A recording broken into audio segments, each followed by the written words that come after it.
Starting with a laugh. We may have attempted this episode more than once. At least to start it, you don't understand the technical jiggery-pokeries that goes on in the background when we don't have a corner goblin, which we currently don't. Welcome to... I'm not entirely sure which one this is. This is episode 24.12345?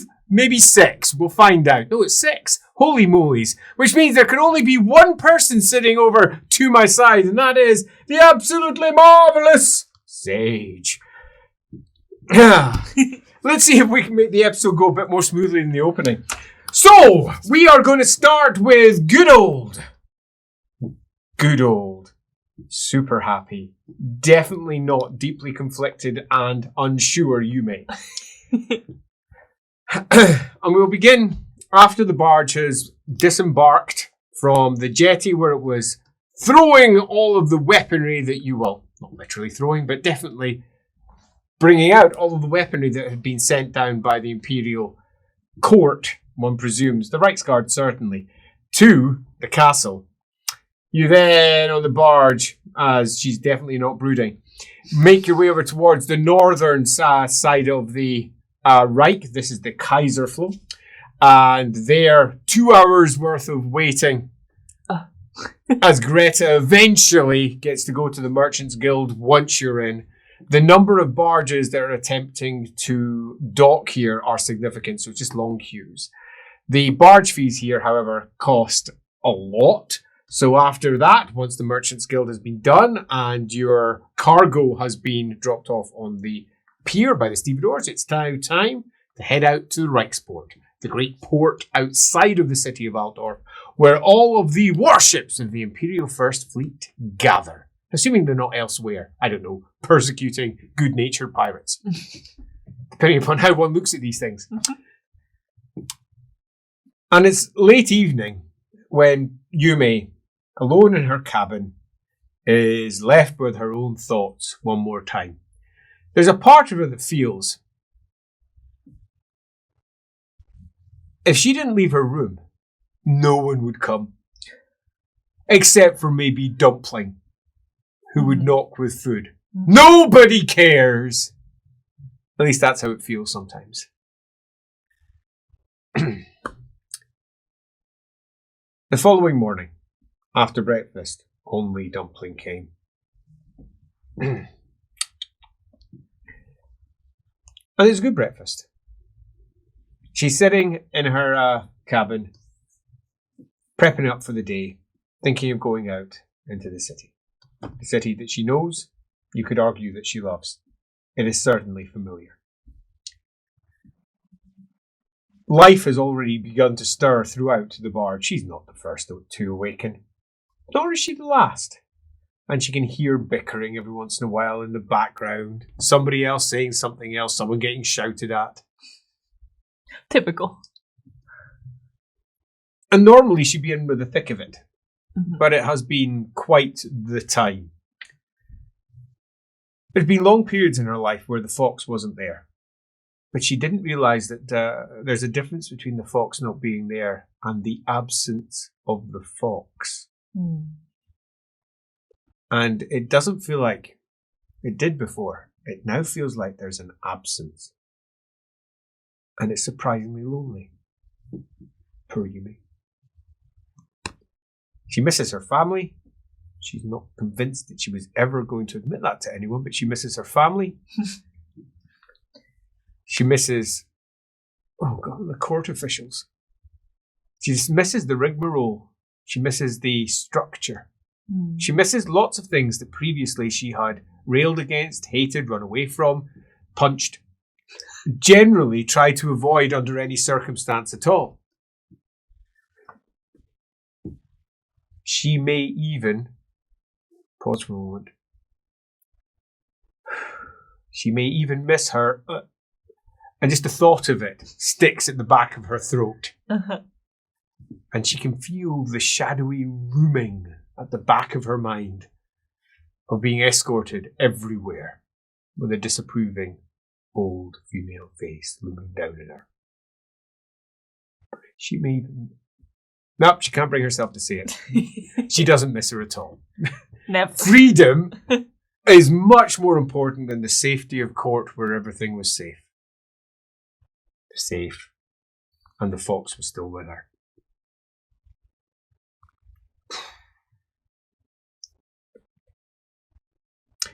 At least she's not crying every night anymore. True. Picking at breakfast. Pick, pick, pick, pick. Not really going. All dressed up to go. But not really having the urge and the impetus to do so. It's in that frame of mind that the knocking at the door disturbs what was obviously their perfectly planned morning that's now been ruined. Mm-hmm. Who is it? It's me, Greta. Greta, she says. I'm not sure how I should introduce myself to you. Greta will do. Can I come in? Yes, of course. It's not who she expected at all. Exactly. Yeah, of course. She'll go open the door for her. We need to talk. She says, shall we do it here, where there are no seats? Or shall we go talk somewhere else? We can go somewhere else. I've been speaking to Ulrich. She says, he and I have had a very long conversation. I think it was fruitful, so I'm hoping this one will be too. It might not be. I'm sure we'll find out. Sure. But we need to talk. I think we should go to a cafe. Okay. Let me just bring this back to Dumpling, because I'm not gonna eat it, and then... I'll take it. Says, are you ready to go? Yeah, I'll just grab my bag. You don't need your coat, it's really hot. I might need my coat for, Yeah. Well, it's hot anyway, she says, as she clambers up the ladder and pops the plate down and bangs on Dumpling's door. By the time she sticks her head out, goes, yeah, what is it? She's already turned her back and turned over towards you. Says, oh, thanks very much for taking up yourself. Oh, look at that. She didn't hear it. Yeah. And she looks at her, Mistress Yume, you're going to be all skin and bone. What are you even doing? Be quiet, please. Oh, right. Sorry. Yume is sorely missing her hat that she lost. So she's going to have to be warm. It's about half an hour's worth of barge hopping first, then down the pier, then winding your way through the streets until eventually she chooses a wide open cafe that serves kaffe, Kaffe, and a host of other consumables, including kvass. There's several Kislevites here who are all sitting there. Also, altogether too warm. They don't like this weather one bit at all. A pile of hats and coats sitting beside them wherever they are. As she sits down, orders some coffee, and says, well, if you don't drink it, you're about to. And says, you ever had coffee? I've had some. Have you ever had coffee? I've had some. Have you? Gerhard brought some back at one point. Oh, he did, didn't he? Oh, I forgot about that. Did you drink it? I had a sip. Did you drink it? Actually, I'm going to be talking about him, so steal your heart. It's coming. Okay. And not in a way that you might like. Okay. I had the opportunity to help resolve some matters for Gerhard. Mm-hmm.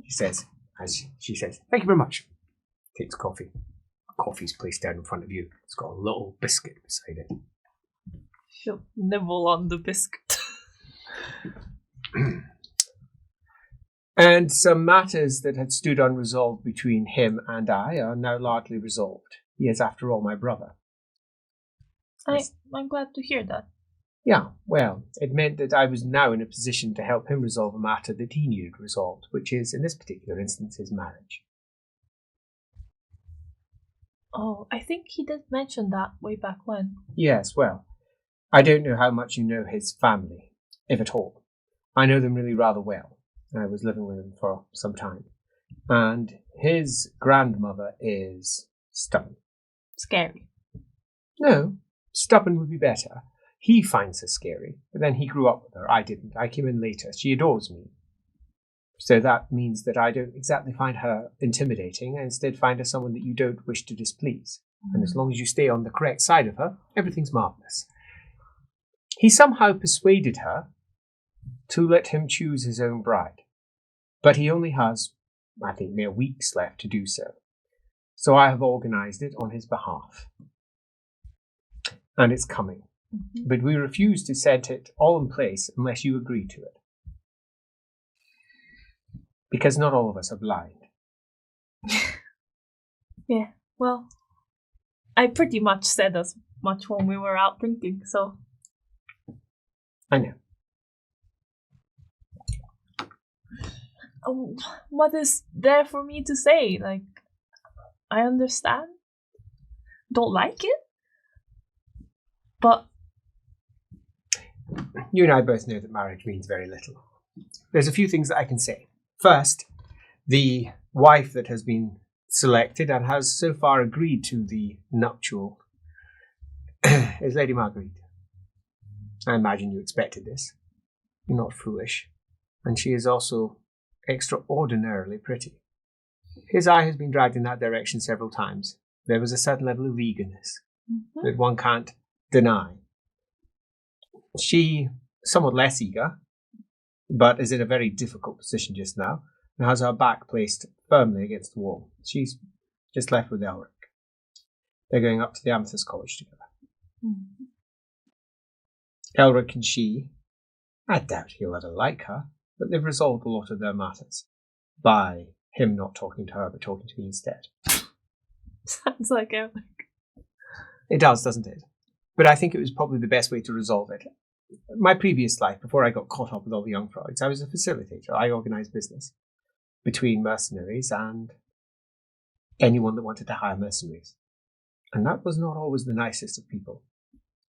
Sometimes it was lovely people, nobles, who understood what proprietary was and understood how to behave.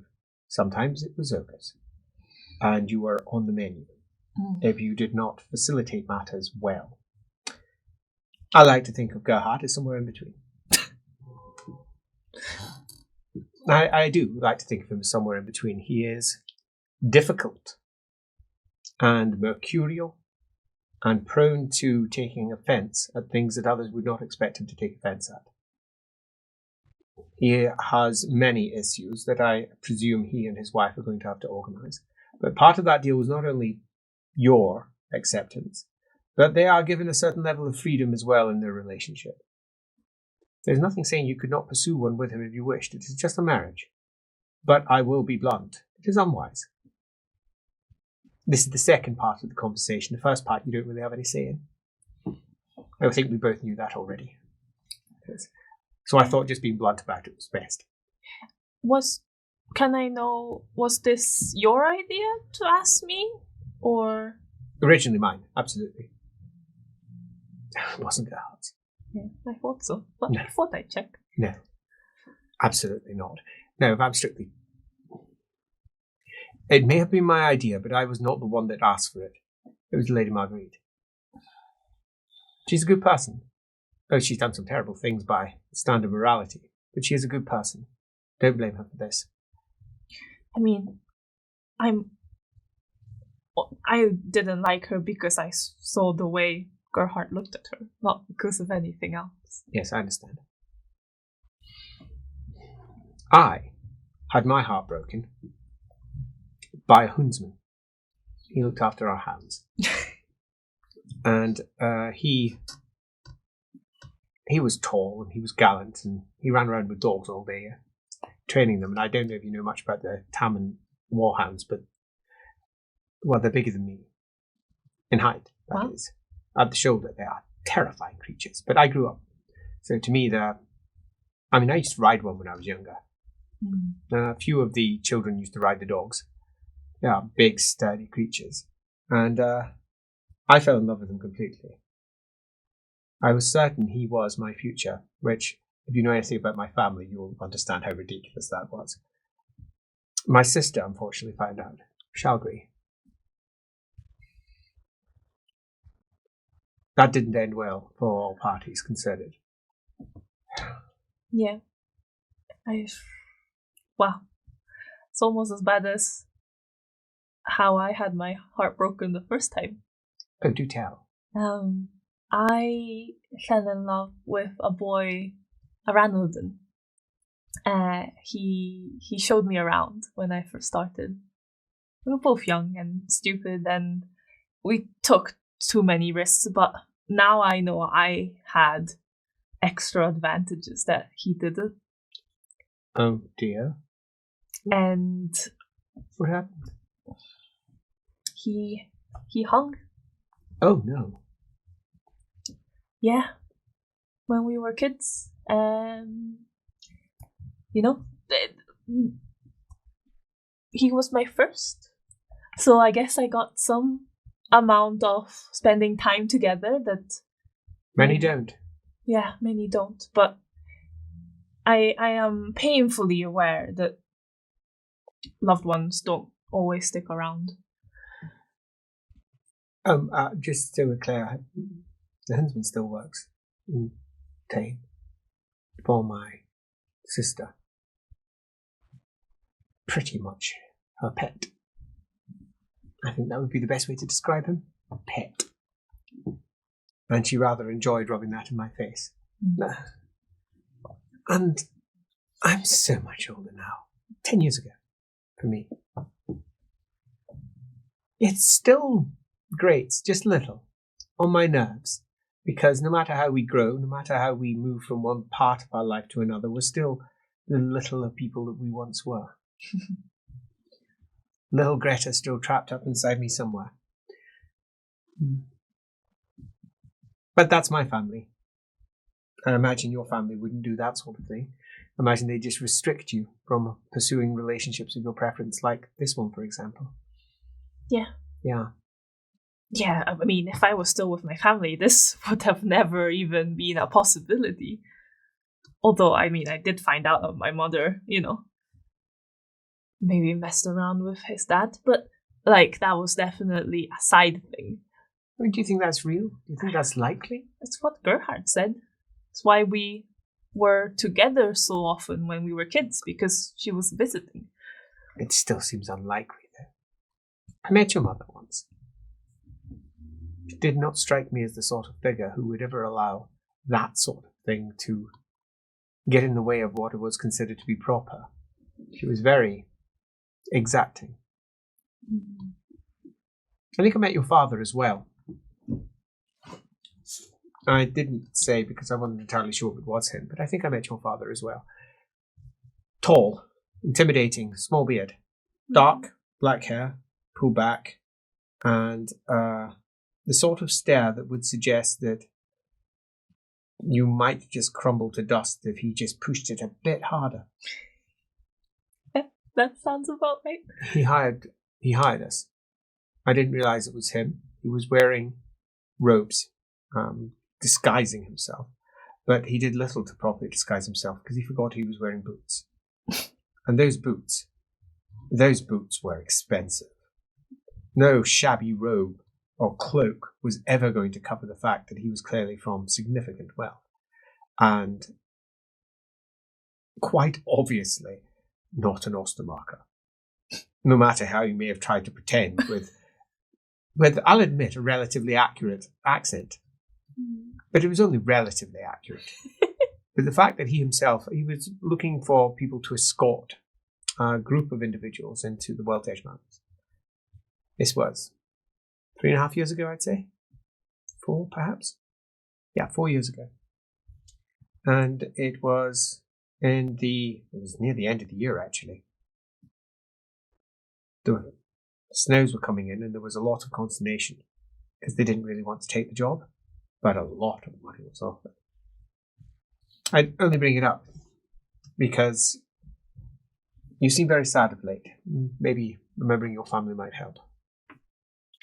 Especially given what you apparently have heard about them. Speaking to Alamanowith about it. Yeah. Do you give it much credence? Obviously, I was listening to some of it, but still. Do you give it much credence? I think it's very likely that they have done things that could be misconstrued as being in a cult. Yeah. That I believe. But whether they actually are, I'd have to find out. I was thinking about the whole situation, and I think I agree. Cultural differences are sometimes easily misunderstood to be a different thing to what they actually are. At the very least, consider what Gerhard thought of me, purely by my name. He had made an entire story, finished it with some aplomb, wrote fin at the end, then closed the book. And then when we met, and I was convinced he was one thing and he thought he was another, well, we were both wrong. And I was rather confused. We make mistakes all the time, and I don't think the Lady Marguerite is beyond that. Misunderstanding something. I have a question for you. It's something that LAWhammer said, and I think that I would like to understand it a little more. That spirit that was sitting beneath the rock, the supposed proof. I have a question concerning that. Do you think it is likely that it was changed, and thus they were mistaken as to its nature, given what happened to your fox? Yeah, I've been thinking about it too. I think it's possible that whatever she did to trap it there, and then the whole, environment that it was in. There was a significant amount of obstacle. Exactly. And if it was truly a Nipponese spirit, it's a very different environment. You know what I hate? She says. She calls over the window. You know what I actually hate? I read a lot of literature.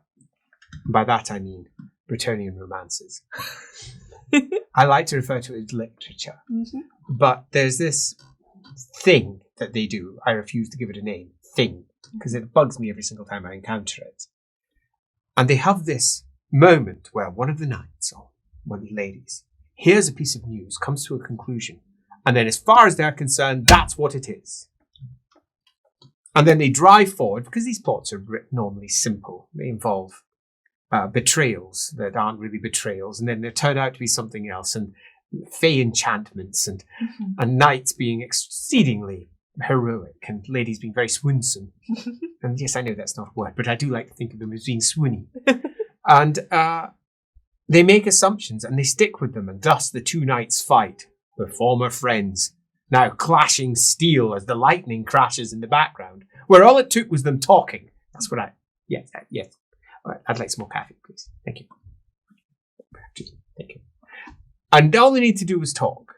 They make assumptions and they stick with them. They don't think about the truth of the situation as it may appear to be under someone else's eyes. They have absolutely no empathy. None.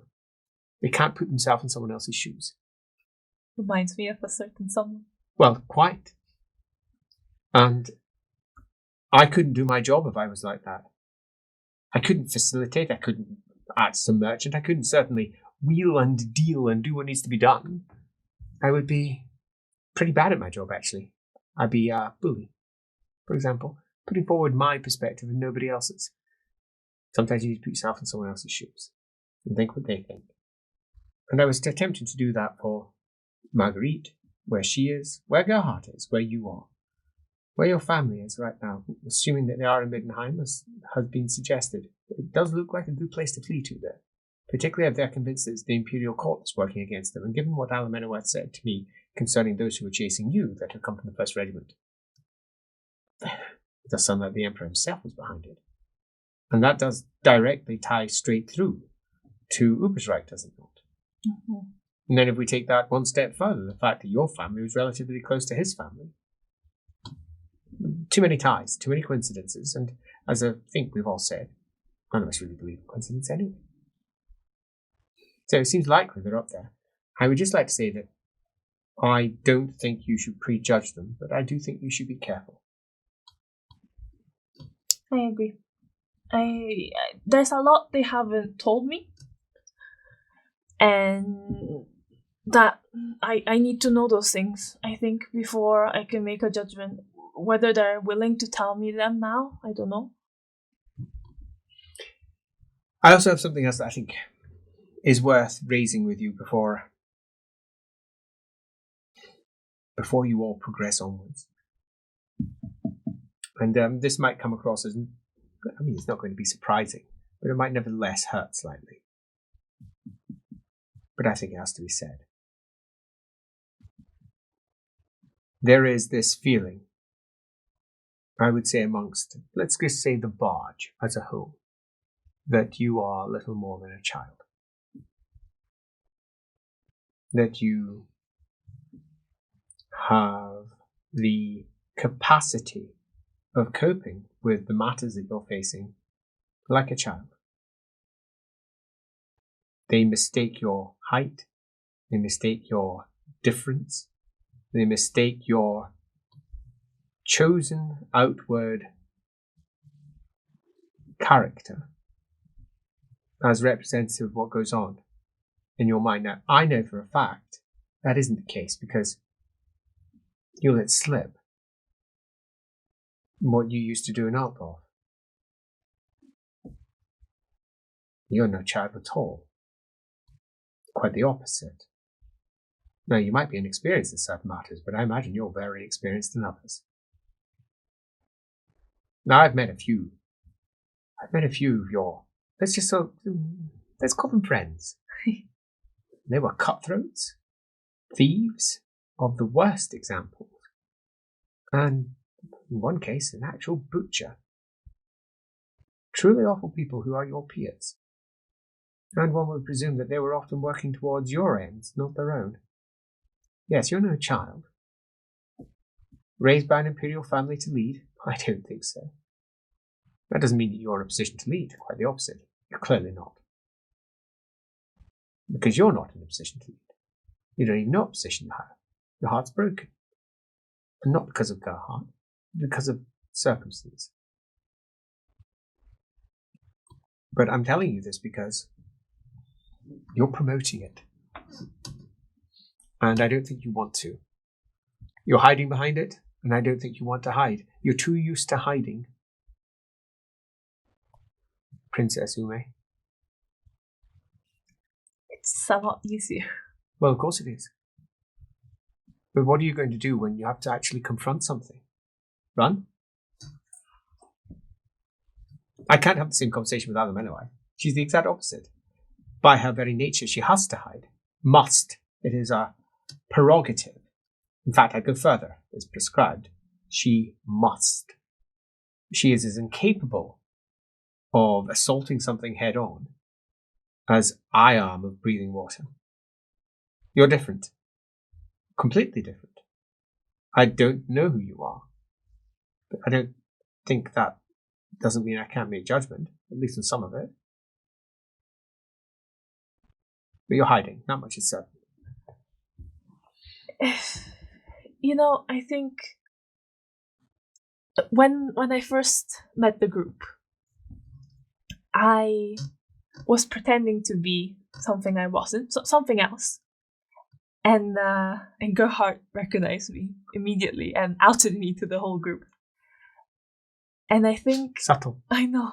But I think at that moment, all I could think of, because of, circumstance, all I could think of was to be the person that Gerhardt remembered. Because it... A child at court. Yeah, pretty much. Because then nobody would expect anything of me. They would protect me and look after me and not leave me behind. But I do think perhaps you're right. It has backfired as of late. Yeah, it has. But I don't Alamina really know. wears a mask. Who she is underneath it is very different to how she projects herself by necessity. Quite like her underneath it all. She's a nice person. She has to act in a particular way and she's overwrought and frightfully melodramatic. But then she's an elf. I've always loved elves. But then I come from a household that enslaves elves. We all have our own past. You, by comparison, don't have to wear a mask, but have chosen to do so. And that mask is to your detriment. It's frustrating you. It's upsetting you. And you want to know why Gerhardt is marrying Greta. Because you're a child to him. Because you're nothing more than the child that he used to play with when he was younger. And all of that history to him has left you in a position of, well, it would be inappropriate. He doesn't see you as a woman. Because you don't project yourself as one. Now that's his loss. And it's his loss. But I would argue, Yume, that let it be lost. You'll hurt yourself if you're not careful. I've been there. You don't want to be chasing something that can never truly be yours. Take some time to yourself. A week, 2 weeks. Visit a bawdle house or something. No, I mean it. Visit a bawdle house.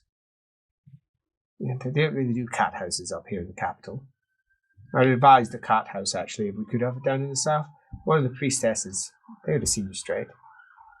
They'd at least put your mind straight. They're very good at that. I love cat houses. One of my favourite places. Interesting questions, that's for sure. Yeah. You don't have the same options here, but a bawdle house will certainly give you a certain level of release that you wouldn't get anywhere else. Yeah, get out of the very small group that we've been with for the last few months. Yeah, perhaps that's what you need. I mean, most times we stop. Alan Menowith and I go to a bawdle house. We get the opportunity, we're right out of that. There's nothing worse than recognising someone there. But beyond that, it's marvellous. Oh god, yeah, I'd have to be careful where I went. Yes, you would. You're quite distinctive. That doesn't mean you shouldn't. Whatever it is that's going to take you to get out of your rut, you have to do it. I'm not sure what that's going to be, but you're in a rut. You are not yourself. But that's because I don't think you're strictly aware of even who you want to be. That being the case, perhaps it's time for you to start exerting control of the things that matter to you. If you'd wanted Gerhardt, you could have had him. Don't take that as a negative, it isn't. Don't take that as criticism, it isn't. Because between you and I, you're better off without him. It would have been a very poor match. A very poor match. You would have been looking for things he would never provide. And he would have been looking for things that you certainly wouldn't provide.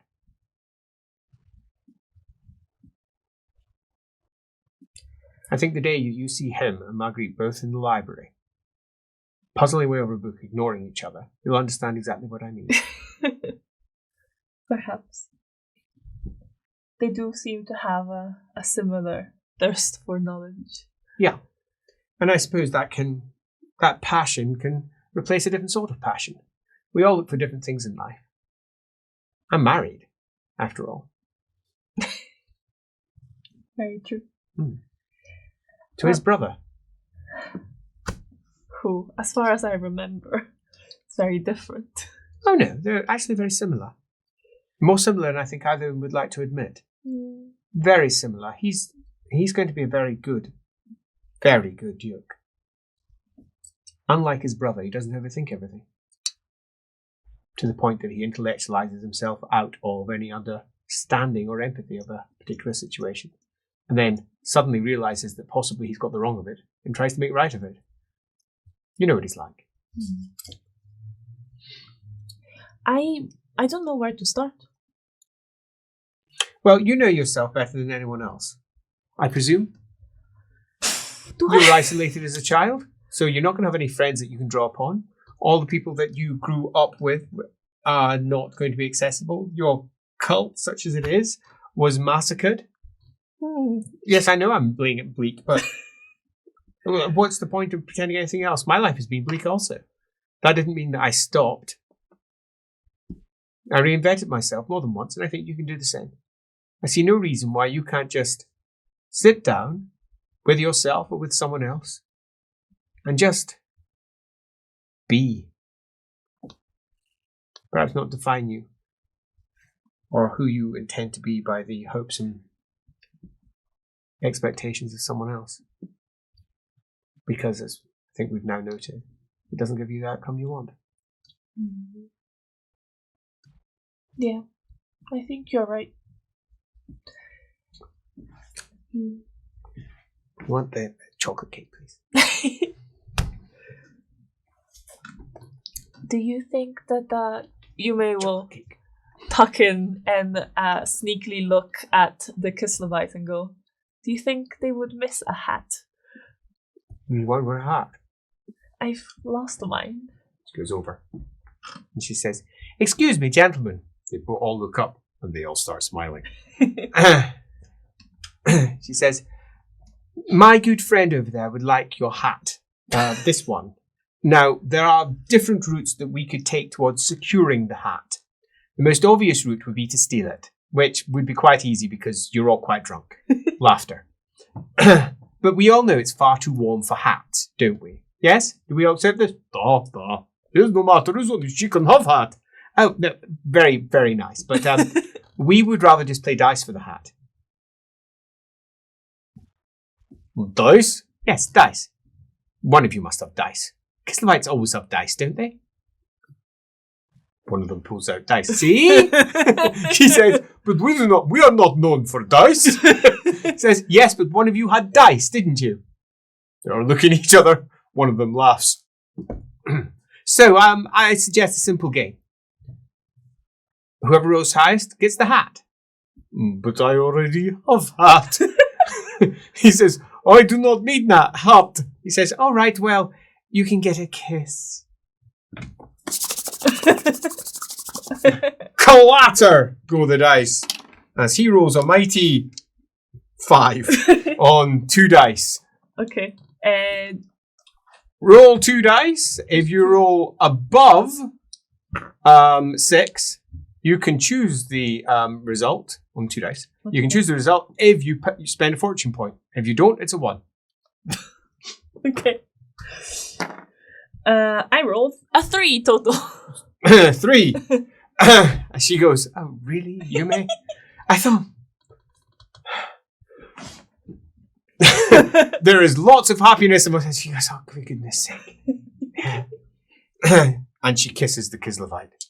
And she's like, "Right, I'm going to do it this time. Don't you dare." He says, "I will. You can have my hat." He says, "No." And she goes, "There, 10. And he says, "Give me dice." 3, 4. She swipes the hat. Because you did that on purpose. Call yourself a princess now. Really? And she sits down. Really? Don't go. Leave it alone. Thank you. There's your hat. Better just to ask. Well, it's not my usual way, but I've learned a lot from you, Greta. It might not be your usual way, but sometimes it's the better way. They'll miss the hat. Someone will complain. Someone shouts. A chain of events has started. This way, it's a different chain. Yeah. And it's less likely to get somebody in trouble. Usually, I don't get in trouble, but I see your point. But other people do. In your wake. Other people get blamed. Other people have issues. If you're looking to redefine yourself, then do so. Decide who you are. You're going to be seeing your parents soon. Who do you want them to see? And how are you going to stop yourself from being dragged away? Boy. Oh, yeah, I thought so. Your heart suffered exactly the same issue when he went back to Ubersreich. And by all accounts, I expected him to be firmly secured, but he wasn't, because he happened to find out what his father was looking for and presented him in turn with information and a very solid plan to resolve the issue that they both faced.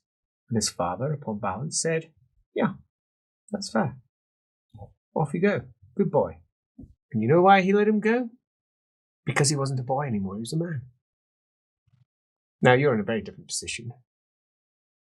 You're basically a doll. When do you give a doll freedom? Well, I thought it was always when they didn't need me anymore. But I don't think I want to be that kind of doll anymore. Well, what sort of doll do you want to be? He says. One who knows what the fuck is going on! Well, that's pardon me. That's I think that's an admirable goal. What is going on? What questions do you have? And how do you answer them? The only thing I know is that it's very clear there's no running away from what is going to happen. And if that's the case, then I want to be prepared. Do you believe Alaminaway? Yeah. I'm going to tell you something I've not told anyone else. She knows.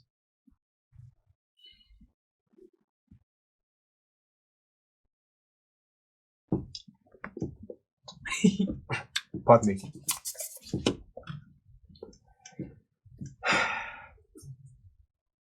I sat down with her about... So it was just after we left Ubersrank. And I was still quite unsure what was going to happen. And she, in a way that only elves can, decided that it was her responsibility entirely to look after me and the child. As far as she was concerned, she had to. And I knew that that was going to happen. Because I knew of the deal that she had with my father. I took advantage of it. I knew it immediately for what it was. And I knew that she would do anything to protect me. It took me almost 4 hours before the guilt of the situation overrode my good senses. I should have just lived with it. But I couldn't. So I told her. She didn't care. I knew she wouldn't care. But that isn't why I told her. I found myself in the most difficult position. No matter what I said to her, she would accept it. I don't know if you know exactly the nature of the deal that she struck with my father about 30 years ago. Well, elves have got lots of different forms of union. Mm-hmm. Typically, if we were to translate it from Eltharine, their language, which I do not know, but if you were to translate it, it's just marriage. That's the word that is normally used. But that would then mean that many elves are married to multiple people, and they have different forms of marriage, and each of which are not in any way a marriage as we'd understand them. And she had married my entire family. We discussed sort of things around this in the past. Mm-hmm. But she'd married my entire family and been entirely tied to them with a specific deal that they had crafted that was put in place by her master, Joros, to ensure that neither side could break it. And that meant that they were effectively in an alliance. Mm-hmm. Both sides would look after the other, and it bound both their families. As it turns out, her family was much more important than his. Much more. And he knew it. Because he'd already, as I've now found out, because I talked to her about it, he'd already got her addicted on a drug. And she made all of her promises whilst under the influence. I sort of guessed this, but he knew who she was. He knows more about the elves of Laurelon than she does. He went to war with them for almost 3 years. Mm-hmm. And he was looking for her. Took her, made her an addict, took her as a slave, bound her family to him.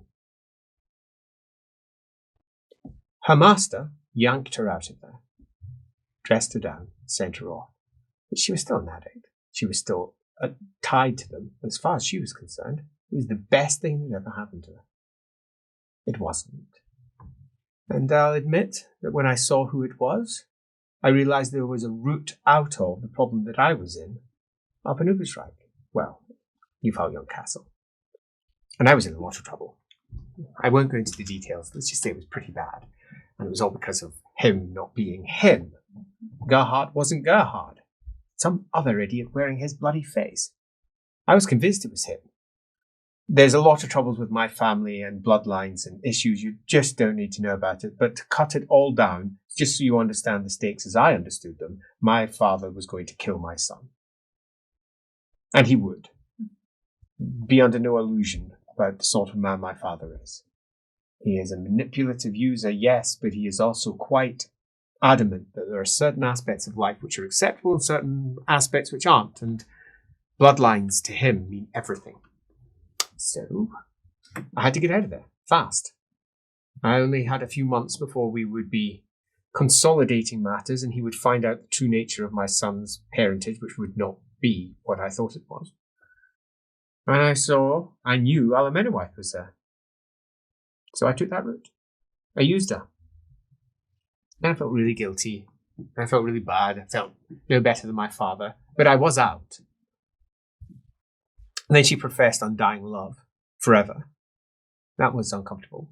Actually made me feel terrible, if I'm honest. And I, at that point, decided I'd try and help her by weaning her off the petals. It's a elfnip, elfnip. It's a particular drug. It makes them soporific in a stupor. It makes them foolish, very manipulative drug. You can make an elf do almost anything. It's awful, truly awful. And the only way to do that is to utilize the drug and get them used to it. That takes months. And even then, it's just a matter of being free to make your own choice, but you're never really not an addict on it, so to speak. And that's what we've been doing for the last while, at least. It leaves her in a very odd place sometimes. Some evenings I do not recommend she goes out. Or I just take her off to a bottle house and she can just let loose with whatever crazed thoughts may be running through her head. It makes you hallucinate. She sees things. Most nights she thinks she's in bed with anyone on the crew. She just imagines them. It can be quite the sordid little tale that comes out from her lips, trust me. Quite sordid one, enough to make most people blush anyway. Her current fixation is Lucas, because Lucas is almost certainly going to lose his partner. So she automatically reaches onto that negative energy and tries to turn it positive. She can sense it. She's an elf. She's aware of the sacrifices that have already been decided by the doctor because she's discussed it with her. How are you going to do it? It was her that suggested to the doctor that she sleep with, well, you don't know that, do you? She's going to sleep with most of the guild to get Gerhard through it. Wow. LAWhammer has quite a unique view on the world. She doesn't perceive sex as anything other than a hug. She doesn't realize the depths of misunderstanding that can sometimes cause. Yeah. But she does, intellectually. Uh-huh. But simultaneously, she sees no issue with it. As it turns out, Flaster didn't either. She actually thought it somewhat of an interesting game, so she's intending to pursue it. And that is going to break Lucas. He's not going to be able to cope with that. He's a Middenlander man at heart. So her current fantasies are all fixing him, which is not going to happen because it's all in her head. They're all fantasies. Now, that is where we were as she was professing undying love. And I'll admit I sort of fell for her because I like elves anyway. And it left us in the most ridiculous place where I'd found myself feeling like I tricked her while simultaneously sort of falling for her, while simultaneously feeling like, oh, it was complicated. But ultimately, I decided there was only one thing we could do, and that was break the allegiance that she had with my father. Because then it would be much truer. She wouldn't be forced to feel things for me. She wouldn't be forced to feel things for anyone. And more importantly, her family would not be tied to mine, which my father would use. So what I'm telling you is that we broke it. You did? Yeah. We broke it. and she's no longer an alliance with my family. There is no alliance. It died not far from Dunkelberg when we were making our way down through the south, down towards Griswold. I broke it down. Huh? Yeah, it's been done. What I did it by trying to kill her. Huh? She's married. She has a wife. I don't know if you know she has a wife. She has 2 wives, actually. As I say, marriage means different things to elves. But she's got one wife who is what we would call a wife, and she's a mercenary. Mm-hmm. She's the employee of my father, and my father's sleeping with her. And it's an ugly position because he knows they're married and he's doing it purely to have control of them. And then she has her, let's call it her spiritual wife, someone who is at one with her at all times. And she is something beyond anything I have ever seen before in my life and terrifies me. But she watches over her. So I did the only thing I could. Killed Alamenowith. And as she was dying, it summoned her wife. Her wife is exceedingly powerful, and I was in a position where one of 2 things would happen. I would die, or I would not. Oh my god. I know. She decided that I was a fine example of my species. And she broke that marriage, but it broke all of her marriages. And the cost for that was Alamenowith's child that she was carrying, being separated entirely from Alamenowith, which Alamenowith wasn't frankly happy about. Her what? She's got 2 children, at least, that I know of. One from before her memory loss and one from after. A child that was raised by someone else, her wife. I know it's all frightfully complicated, but I'm telling you because I feel like I might die. I've harmed a lot of people, and they're going to come knocking when they find me. And you may know Alamenowith's not here. I don't know if you've noticed, but she just disappeared. Which means that Gerhardt's not being protected, I'm not being protected, no one's being protected. So I'm telling you, because I think it's quite likely someone's going to come for me. She has been doing that a lot, actually, now that you pointed out. Terrifies me. I've no idea what's going through her head. I've asked her, but she's, at the moment, half the time she's still dealing with the petals. Do you want me to stay with you? No, I'm not telling you because I'm looking for a guardian. I'm telling you because if I'm dead, no one's going to know. So I'm telling you so you can pick up the pieces of Alamenowith afterwards. I trust you. Unlike everybody else, I don't think you're a girl. I think you are a fine example of a woman that has taken on burdens far beyond her age and responsibility, and done so with a great deal of honor. You are a fine example of your family, and I think your parents would be proud. Now, they might not be proud because of the events in general, but I still think they would be proud, even though they're not allowed to say it. So I'm not asking anyone else to look after her. I'm asking you, because I actually believe her. I think the end times are coming. And I don't want my son to have no future. My own life doesn't matter that much. I've lived one. But now I want him to have something to live for. And she appears to be the only thing that's standing between who knows what lies beyond. It seems ridiculous sitting here, drinking coffee, finishing off my cake, that this is a real discussion. That what she perceives is at all real, especially given it's 10, 15 years away. It's so distant, it seems so unrealistic.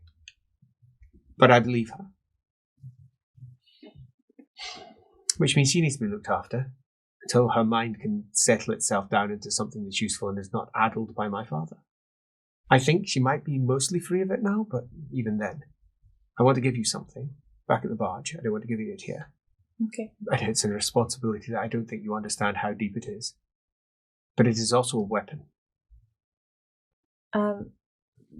Before we get up and stuff, Yume will reach out her hand if Greta takes it. And she'll squeeze her hand and go, I promise I will do all I can. That might not always be enough, but I will do my best. I really love her. But her mind is broken. Purposefully. By her, of course. But she's getting her memories back. It's really slow. But in the night, when she sleeps, she speaks with someone else's voice. Oh, that has so many implications and I don't know enough about it to... Okay. Wow. We'll figure it out. Dryas gaudem. That's the scientific name for the plant. I'll show you it. It says, I have petals and leaves. This is possibly one of the most powerful weapons in the Empire, and it's just a simple herb. My family has sole control of it. Well, yeah. I can't keep it any longer. She's going to find it. She knows the smell of it now, and she hunts the room while I sleep. So, I'd like you to take what remains of my store. I'll need it once in a while. She still needs the petals. I have to wean her off them. It's called elfnip in Tame. Elfslip is its actual name, if you speak to any of the old women. And none of them really realize what it does. It used to grow all over the mountains, in the Haga cribs, end to end. And this is one of the reasons that the elves delved deep into the old world, because they found it. And it was a place, a glade, where spirits used to live. I've spoken to the spirit that's still there, because it refused to let all of it die. There was as you make your way through the crowds, there was an event. I don't know the event specifically, but the elves that were there were lost in a stupor, and the leaves were being exported back to the elven lands, and they were being used by various cults. And when those cults were purged, all sources of this elfnip were destroyed. And the only place that it grew was in the Haga cribs. And the Haga cribs went on fire from end to end. This is thousands of years before Tame even existed, before Sigmar came. But one of the local elf spirits, I don't even know, it's a nature spirit of some sort, they refused to let it die, and it smuggled the seeds of it into its body. And as the burning went on, she slipped free to regrow it after the burning came to an end. The elf that ordered the burning was her uncle, a great prince of the elves, and now a king, far off distant lands somewhere. We trade with them frequently. They are all speaking about doing things in the name of the Witch King. That's her uncle. And also the father of her child. Her older child. elves. Yes, they are different. They knew each other very well, back when he was a prince. Not that she remembers this. She's vaguely aware of it. She passed through court and was recognized in the land of the Witch King. I don't know if you know what she did when she travelled north and removed her memories. Well, if you don't know, I'll tell you, because she probably won't tell you. She won't tell anyone that doesn't slip beneath her mask. And I've slipped beneath it, and I have been sadly burdened with this. But she is old. Exceedingly old. She knew the very first Phoenix King, the very first king of the elves. Thousands and thousands of years ago. Her and her twin.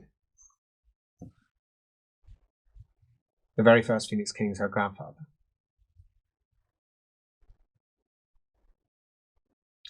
Which I can't even fathom. And do you know why she removed her memory? Something about being unpredictable? Yeah.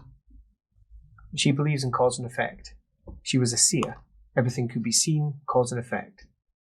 And that meant she knew everything about herself and that anybody could predict her. In particular, she was worried about the most dangerous of demons, those that could see all the different strands of fate, all of them. And she was just another strand of fate. Because she was fixed in the material world, she was entirely predictable. Everything that she could do could be seen, and she knew because she could see it. And she saw every single last possible end, and every end was the same, just through different routes. It was too late, as she put it. Far too late. The decision to stop all of this took place hundreds of years ago. The paths are already closed, and whilst there might have been many choices to begin with, all the threads pull back and tie together into a single knot at the end, and that knot is the destruction of all things that are material. At least that's how it was put to me. So she went to the Chaos Wastes to meet a fallen elf. Like that down? Yeah.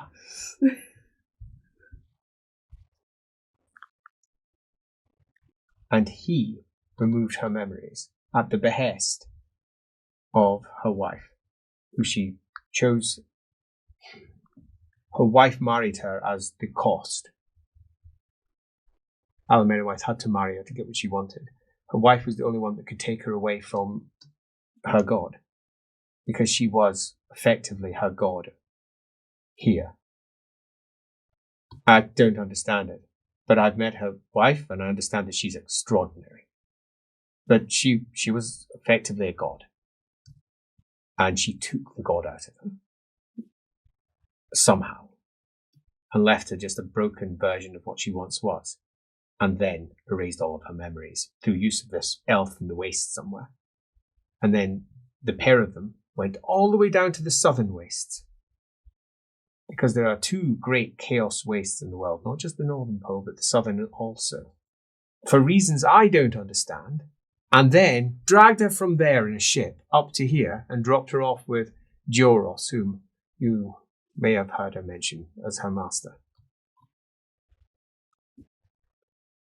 And he was the one that taught her the path of shadows, where she could no longer be seen. Because he effectively is a god as well. No other way of putting it. I don't even know how to describe it.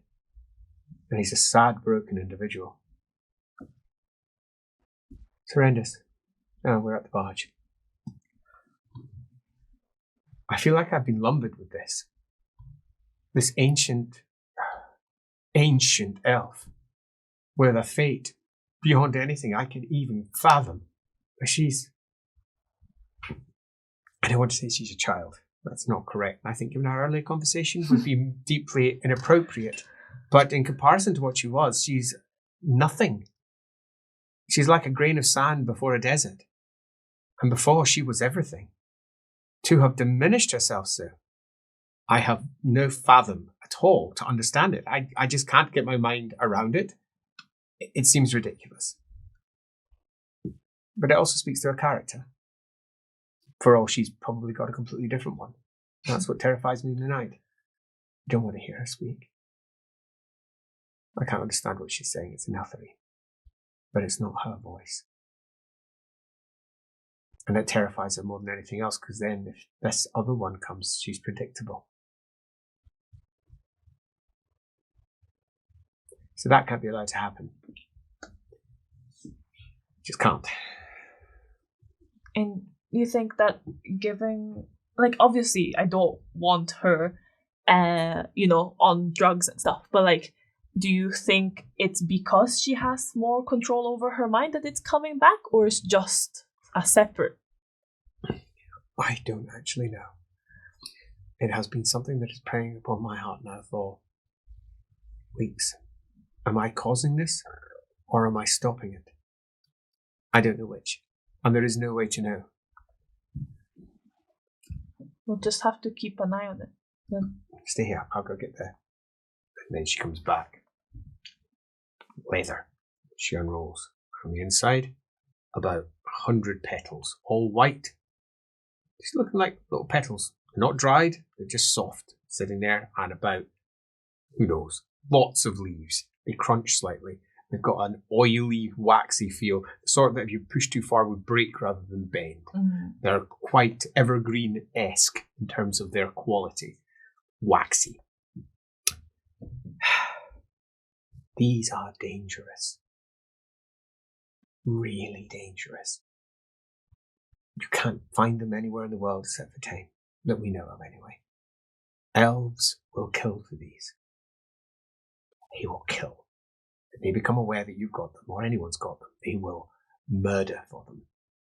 They will almost follow any path to get access to the sensations that these can provide. Limited quantity, it won't last for very long, especially given their propensity for overdoing things. I've been weaning her off these by giving her them. It's the only way to do it. I learned how to do this a long time ago. My father has a 1,000-year-old sorceress in his employ. All it took was 2 petals. She begged for more, would do anything for them. You understand how dangerous they are. They'll come in and out. I stilled them. Obviously, I stilled them. There was no way I was going to leave Tim without them. My sister has a lot of them, so does my brother. When my brother would use them against Alamanowat if he could. Found out that he couldn't do anything because of the deal that I broke. And that's why she's in a lot of danger. Absalom wishes him dead. Absolutely wishes her dead. So, that is a horror show. She passes it over. And do you want to know why I chose you? Why? Because I trust you. I don't trust the father. He'd use them against any elf that crossed his path. He thinks that these tools are to be used, given to him by the gods or whatever it is. I couldn't trust him. And he's supposedly the one that I would normally turn to.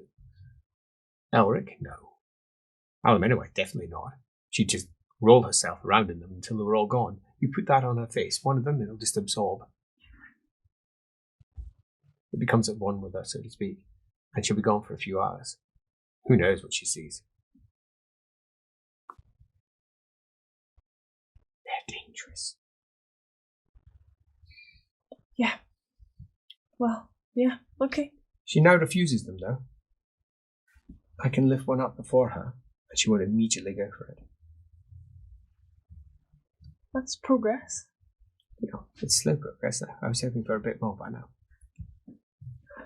It's not always a linear, progress when it comes to addiction. It isn't. You who control kings with those. That is why they were burned.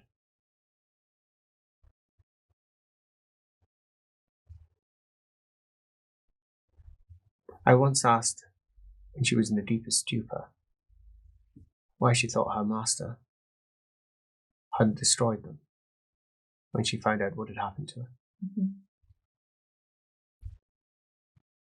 Her answer was garbled, but I think I agree with the tone, and that's that he saw that there was a potential use for them,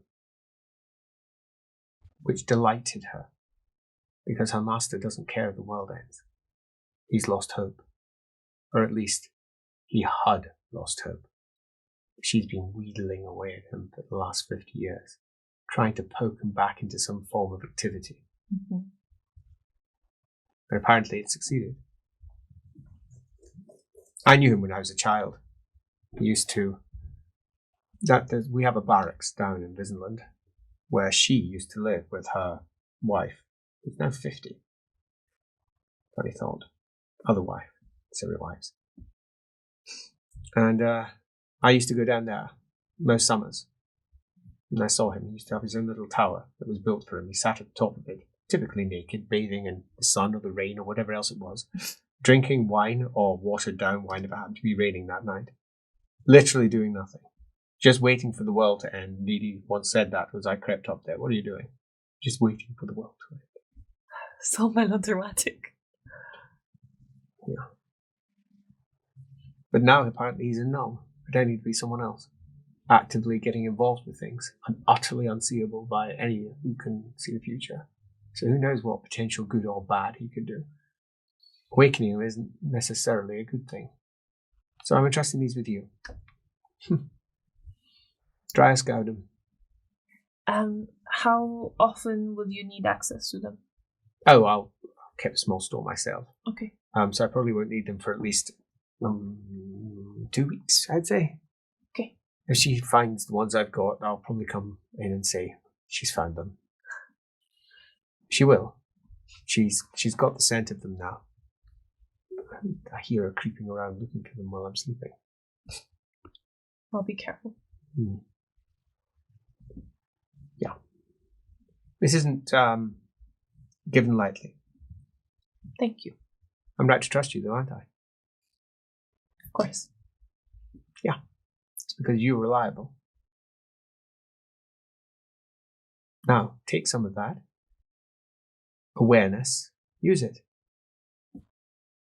She smiles. I like to fix things, she says. You will give her a big hug. She gives you a big hug in return. Yay. She pours herself a drink of wine. I'm going to be mostly staying on the barge looking after Sigismund because I'm quite aware that the good doctor will be making her way over towards the guild and up towards the university, and who knows exactly what or who she'll be doing. That's all done in the name of Gerhard. Yeah. Yeah. Mr. Lord Prudishness himself. It is kind of ironic that he has such... I mean, I'm not gonna, to each their own, but he has some interesting views. I'll give one thing for Gerhard. He is a very intelligent and insightful man. He just needs guidance, which, for a man in his position, is hard to take. His upbringing does not allow him to accept the guidance that he really needs. Little I can do about that, other than just be there should he ask for support, and if he doesn't, let him make his mistakes, or occasionally try to interrupt them if they're looking obvious. I know. Believe it or not, he used to be more empathetic as a child. It doesn't surprise me. The hardening of hearts as you grow into adulthood can sometimes be extraordinary. The change in characters that can occur. There's still the same children within, as we've all discussed, but he has a responsibility now, and that changes you. But he has seen things. Whatever it is he's seen has clearly changed him. I think so too. I'm changed. I'm not the person that I was. Largely all the men wife's fault. Thanks for that. You're changed too. You've changed in the time that I've seen you, that I've known you. The most disappointing thing is that you gave in to it all. There's no time for tears, darling. There is no time for tears. If the end of the world is coming, do you want to be found in your cabin weeping? No joke. Is that what you want? No. Then what is it that you want? What do you want? Being able to fight back. Well, why aren't you? I'm fighting back in what way I can by trying to balance out a broken elf. Yeah, no. And those who are around her, I'm attempting to do what I can to try and bring them back in the straight and narrow. Some will take advice, some never will, so I won't even talk to them. There's no point in doing so. It would be like talking to the sunrise. It's going to keep on going up no matter what I say. I'd have more chance if I was a cloud, but I'm not a cloud, I'm on the ground. You, though, you're worth talking to. Because you're a good person. You want to do something that is worthwhile. And revenge burns in you like a sun. And it's rising. So, what are you going to do about it? I'm gonna go find some answers, I think. Where? In town, I'm going to, one, prove to myself that I can do things. You don't need to prove to yourself you can do things. You can. Okay. Yume. You can. Are you a child or are you the woman that you know you are? You don't need to prove anything to yourself. You've already done so 1,000 times to even be here. It is time for you to perhaps stop measuring yourself against odd, unexpected, and unneeded goals. If there's something you want, then let us go get it. What is it that you want, Imperial Princess?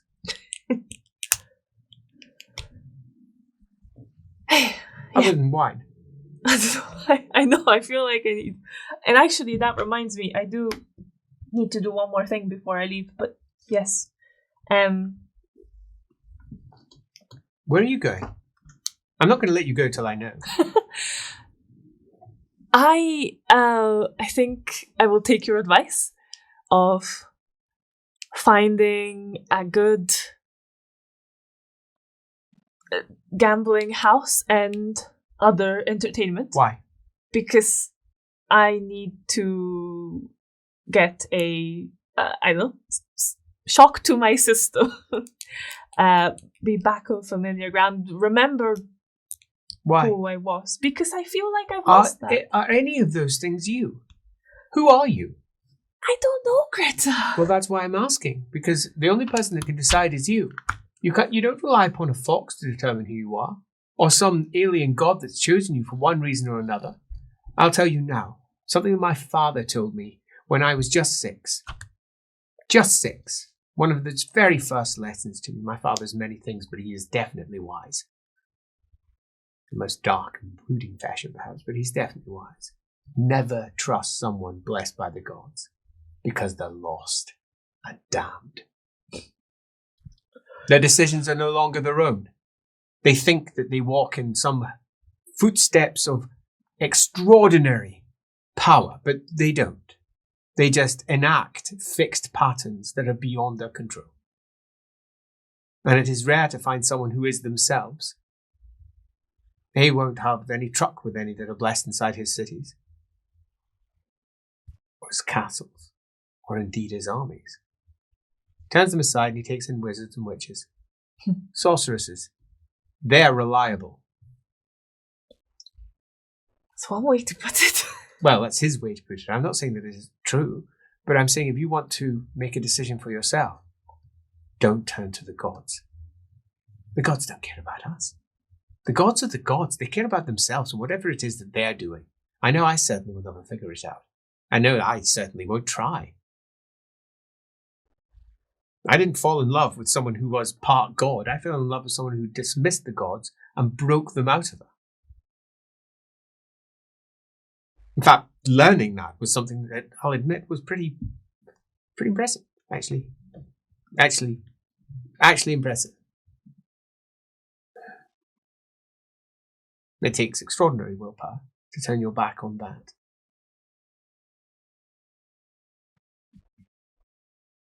What do you want to do? Who are you? You said you want to fight. How do you fight? I mean, I was taught a lot of ways of fighting. She rubs her hands together and goes, well, now we're talking. You were taught lots of ways to fight, were you? By whom? My family, for the longest time. When I was a child all the way into being a teenager, I was taught all the traditional ways that my family used all sorts of weapons. And? I feel an and or possibly a but coming. And then it all stopped. Right, so you've been trained, but not fully. But there's some weapons that I could use that I do not have here. Maybe it would be nice. Where would we find them?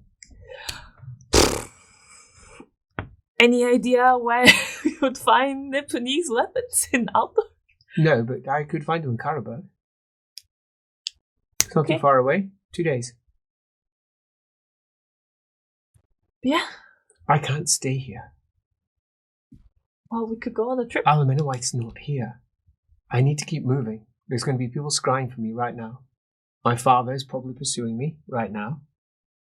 And very possibly my husband. But they don't know to look yet. Eventually people just give up. They look every day, for a week, a month. But my husband is determined. He has just enough simplicity to think that he will actually get the result he wants if he just keeps on trying. Mm-hmm. So he's the one I fear most, which means I can't be where he scries me, which means I need to move and I need to move again. And I would be more than happy to take a quick side trip just to keep bluntly far away from him. But there's danger inherent with that. But I would rather be with you than anyone else. After all, you walk in shadows, much like Alamenowite, just a different form, a different breed. Okay. Who's gonna look after Sigismund? I'll take him with me. Okay. I'm not going to let anyone else have him. Besides, who else would be better to look after than me and his aunt? Although, is that an imposition? No, of course not. Well, there we go. And Yume. You can be auntie. He needs an auntie. You might not be able to breastfeed him like Alamenowite, which, I'll be honest, still makes me feel a little bit strange. They are odd creatures. Yes, you can just, whenever she wishes, now's the time to lactate. Apparently she used to like doing it as a trick when she was with humans. Just when they thought, yes, this is the elf that I was... Where did that come from? Right in the middle of certain acts. Milky, milky, milky. Unexpected. Of course. She has a somewhat wicked sense of humour there. So, what'd you say? A trip to Carberg? Have you ever been? You've passed Carberg loads of times. Probably, right? Yeah. And you've been down to Carberg more than once. A great rock rises out of the... it's the south shore of the river. I had to think there for a second. Huge rock, and the Palace of Glass at the very top of it. And the rock itself is carved like a dragon, an ancient dragon. Wow. And it's like, used to be an old capital for the Drakvald, and some old remnants of the old dragon still exists in the Drakvald's old areas. But now it's all Middenland. Drakvald is long gone. Cool. Yeah. You know a bit of Imperial history. 1,000 years gone. Approximately. Yeah, just over 1,000 years gone. What? The Drakvald used to be a part of the empire, one of the main provinces, had its own rune fang and everything. Drak Tuki, Dragon's Fang. Oh. It's a blade that you'd heard of from good old Leopold. Drak Tuki, the Dragon Fang. That's about as much as you know about it all. But it's enough. We could easily just hire a badge down. We'll be in Carberg by tomorrow, or if we wait, that's the afternoon. I don't think we'd make it by this evening. Probably be by tomorrow. But there's constant traffic going back and forth. And he's not going to be graduating for another 2 weeks and a few days. Pat, better leave it till tomorrow because I need to speak to Marguerite one more time. Okay. Because I need to ensure that she's happy with the deal that we've laid in place. Plus, I want to speak to her after I've confirmed from you that you're all right with it. The answer is yes. Yes. Yes? Yes. It's the correct answer. You know, I have a sister. You do? I do. I didn't know. Yeah, I hope you won't mind. It's nice to feel sistered. That means something different in my family. Shalgreen, my sister? No. She stole my huntsman. She says.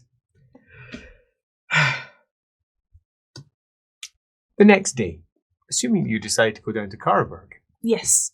She needs to speak to Is it Skip? Skip. I thought it might be. Skip clearly has nothing better to do except for hit Altdorf, get drunk, wander around a little bit through the Reichsport, often with someone else singing, get drunk some more, stumble back to the barge, collapse in the barge, vomit somewhere, in or possibly out of barge, Uh-huh. wake up the next day, think that was a marvellous yesterday, and start the whole process again. So in the evening, he won't even be there. Cool. But in the following morning, he most certainly will, snoring away inside the wheelhouse at the back of the barge. She'll try and wake him, I guess. His eye patch has fallen down to the side. Turns out he's got 2 eyes. Okay. Or maybe there's something going on if he opens it up. But he definitely Maybe. looks like he's got 2 eyes. Uh-huh. Unlike good old Leopold, who has neither of his. He definitely is missing part of his leg and part of his arm, though. As he's snoring away. Poke, poke, poke. Yeah. As he'll go, whoa, the stale of smell alcohol is almost overpowering. Lovely. As he goes, hang on. He looks up. Hello. Morning there. What do you want? Morning. In the morning. Why are we here in the morning? Oh, I feel awful. Yeah, sorry, but I do have something that will help with that. Huh? And she'll pull out the bottle of alcohol that she purchased. And she'll go, I never got around to thanking you for saving my life. Barab! He says as he takes them all. There's nothing to hang for. Ah. But I'll take it.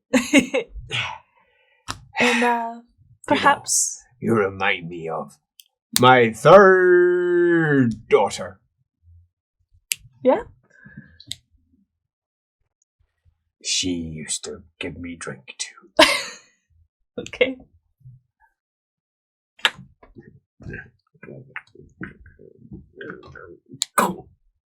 The pop comes. And on the cork is one of his teeth.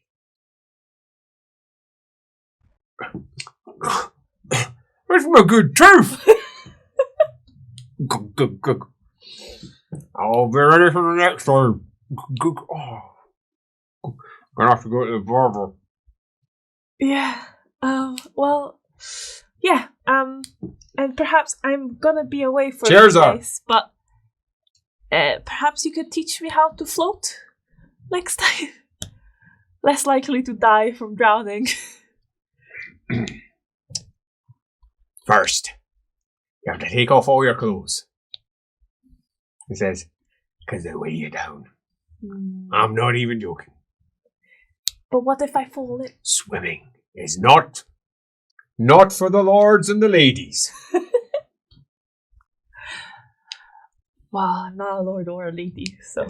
Then, I might be able to show you a thing or two. Sounds great. This is good. Really good. Greta, with her baby in a sling, has her hair all tied up in a headscarf, long skirts, big, huge shoulder pads. She looks almost the epitome of what you'd expect from someone from the middle classes of Altdorf. Waist cinched in, tied in a nice little bow at the front, as she holds the little baby Sigismund, who's currently asleep, and says, all right, should we go? Mm-hmm. Do you know where you're going? Because I do. I know where I'm going. She probably knows. If she's been to Carberg before, she'll know where to go. Mm-hmm. Embassy. Embassy? Midland Embassy. Do we need papers? No. You won't need papers. You, are you. You'll just be able to walk in. Okay. Assuming you want to. Yeah, of course. Are you sure? Yeah. Yume. They serve you. Get it into your head, you're not a child anymore. They serve you. And if your parents are dead, then they quite literally serve you. Get over yourself. He says, it'll be a long day. Barge travelling. You need to make any special preparations? I've already bought ourselves a ferry. We're going to be mixing with the hoi and the polloi all at once. The hoi and the polloi, as it turns out, are all trying to get out of Altdorf. Everyone feels something's just a bit odd, and they're all talking about it. Whether it is the general complaints about Aldorf suddenly becoming much, much worse to live in, something that you hadn't encountered in the entire time that you'd wandered around. They're all complaining about Altdorfers going, Altdorf for Altdorfers. Not that you encountered any of that. One claims that he got beaten up by a street gang who said that Aldorf was not for Middenlanders. He's not even a Middenlander. He's a Wastelander. I don't even know why they were doing it, he says. Everyone's generally laughing at him. He's clearly not a Wastelander or a Middenlander at all. He's a Talabeclander. The people are strange. It's a little bit like they're all just off. Roll yourself a d10. Okay. 6. 6. Mm-hmm. Excuse me while I consult my digital memory. Roll d100. Okay. 39. 39. Mm-hmm. Is that good? Is that bad? Who knows? Roll a d10. Okay. 8. Well, that's exciting. Okay. So, that being the case, that's actually hilarious. You can influence this. This is entirely within your hands to influence using fortune points. Okay. If you wish to spend a fortune point, your hair does not turn orange. Okay. And instead, it just turns a lighter shade of what it already was. If you don't spend a fortune point, your hair goes orange. And that's all your hair. All of it. Hey, I wanted the new disguise, right? Holy shitballs. That was a good roll. Loving the 8 at the end there. That was just beautiful. I think it'd be funny to have orange hair. People have orange hair. Yeah. You know, it's not uncommon, right? Okay. No, it's not. It's not that uncommon. Orange hair is maybe less common than ginger. It's a slightly different tone. Yeah. So less common, but not. And I can't do a Talabecland accent to save my life. Not quite, but you could easily dye it if you wish to do so, or add a slightly different tone to it, but it most certainly has gone a very unexpected colour. I'm now going to roll.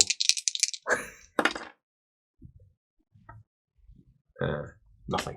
Bit disappointing. Progress. Oh, Sigismund. Oh. Okay, so beyond being slightly disappointed by nothing particularly interesting happening to those two, your hair changes colour. Noteworthy though, nobody notices. No one makes comment. No one is aware of it, except for Greta. Okay, I was going to say. She's the only one who spots it. Uh-huh. And during your journey, you've spoken to a couple of people as you sat down, and it's a relatively hoi polloi filled with folk barge. It's a ferry that's making its way down to Carberg. It's wearing my new hat. Yeah, quite. Yeah. And you can't just be in the middle of conversation where your hair goes from a very dark, almost blue, black to orange without the other person going, wait a minute. Your hair! Uh-huh. Yeah, what now? Except they don't notice. Greta does, though, as her eyes widen. She looks at the person you're talking to, expecting some sort of heretic mutant comment or something similar to come bundling from his lips. Nothing. As she looks around, you obviously don't notice. It's just your hair. As Greta looks, interrupts the conversation, and says, "Excuse me, gentlemen, but I think that my baby needs some help from her nanny." As they're like, "Oh, right, well, not a problem." And she takes you aside and says, "Grab your hair. Look at your hair. Look at your hair." You look at her. Yep. What? No one noticed, but I saw it. It just... What's happened to your hair? I don't know. Oh no. Is this a Gerhardt no scar moment? Is this a fox moment? I don't know. It is orange. And she looks at everyone. No one seemed to care. It's almost like they couldn't see you. That does Sound seem foxy. to imply fox, yeah. Is it trying to take claim of you or something? I mean, have you seen my back? Were you there? No. What's on your back? This isn't a line, is it? She says. No, it's Aluminium has tried worse. No, it's Have you not seen what's on my buttock? Oh, it turns out there's nothing on her buttock. She's a liar. Are you a liar? I am, but this There is we not- go. Well, what's on your back? Is there? I mean, I'm assuming this is quite a busy. It's a busy bar chair. Yeah, I'll show you later. But there's a tattoo that I do not remember getting. I trust you wouldn't have remembered getting your hair dyed either. I Sort of suits you. thank you. He says. Yeah. You don't look like yourself, actually. Which actually That's is not probably a good helpful. sign, given that we're intending on. Yeah.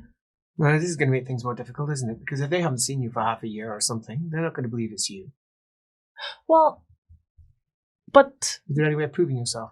You've got your seal. yeah, I trust you've taken that with you. of course. Good. I'm gonna leave it in the barge. I can never can be certain. Right then, so I suppose you're going there. It's that evening, inside the city of Carberg, the capital of Middenland. One of the larger cities, largest, arguably, in all of the Empire. It's not that far from Altdorf. It's just slightly further down the river. You've gone through so much marshy land between Altdorf and your eventual target city. But the rise of that great big dragon mount, the big walls, you pass by several islands that are bedecked with castles and cannons, effectively defending Middenland from Reichland, which is not more than just a stone's throw in that direction. They're pretty much sitting almost on top of each other. Flags aplenty are flying everywhere, a few of which you recognize, some of which you don't. You're aware that the Elector Count of Middenland calls this place effectively his capital. This is where he lives. Is the Elector Count in the Palace of Glass? Yeah. There is the flag of Bildhofen. The heraldry, the Bildhofens. That is the descendant of Magnus the Pious, Magnus of House Bildhofen. They're far removed from Nuln. You've still no idea why they don't rule Nuln. It seems to make sense that Magnus the Pious, the greatest of ever, his descendants, or whether it's direct descendants or just through his family, whatever it be, you'd expect them to still rule there, but they don't. You know, it's the Leibowitzes. They've got Middenland. Bildhofens are here. Curious. It's a large city, relatively flat in the greater scheme of cities, unlike Altdorf, which is up and down on hills and bits and pieces all over the place. And it's even got a bit of a forest in one part of it, huge graveyard over there, university district colleges everywhere, huge zoo over there, massive palace, more chapter houses and temples than any city ever requires. Carberg is small by comparison. It is still, nevertheless, a pretty huge city.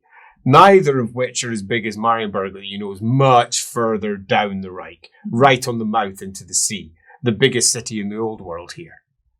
Carberg is relatively modest by comparison. But its royal line is currently here. The flags are flying. The Elector Count of Middenland is in place. Last time you passed by him was in Bergenhafen.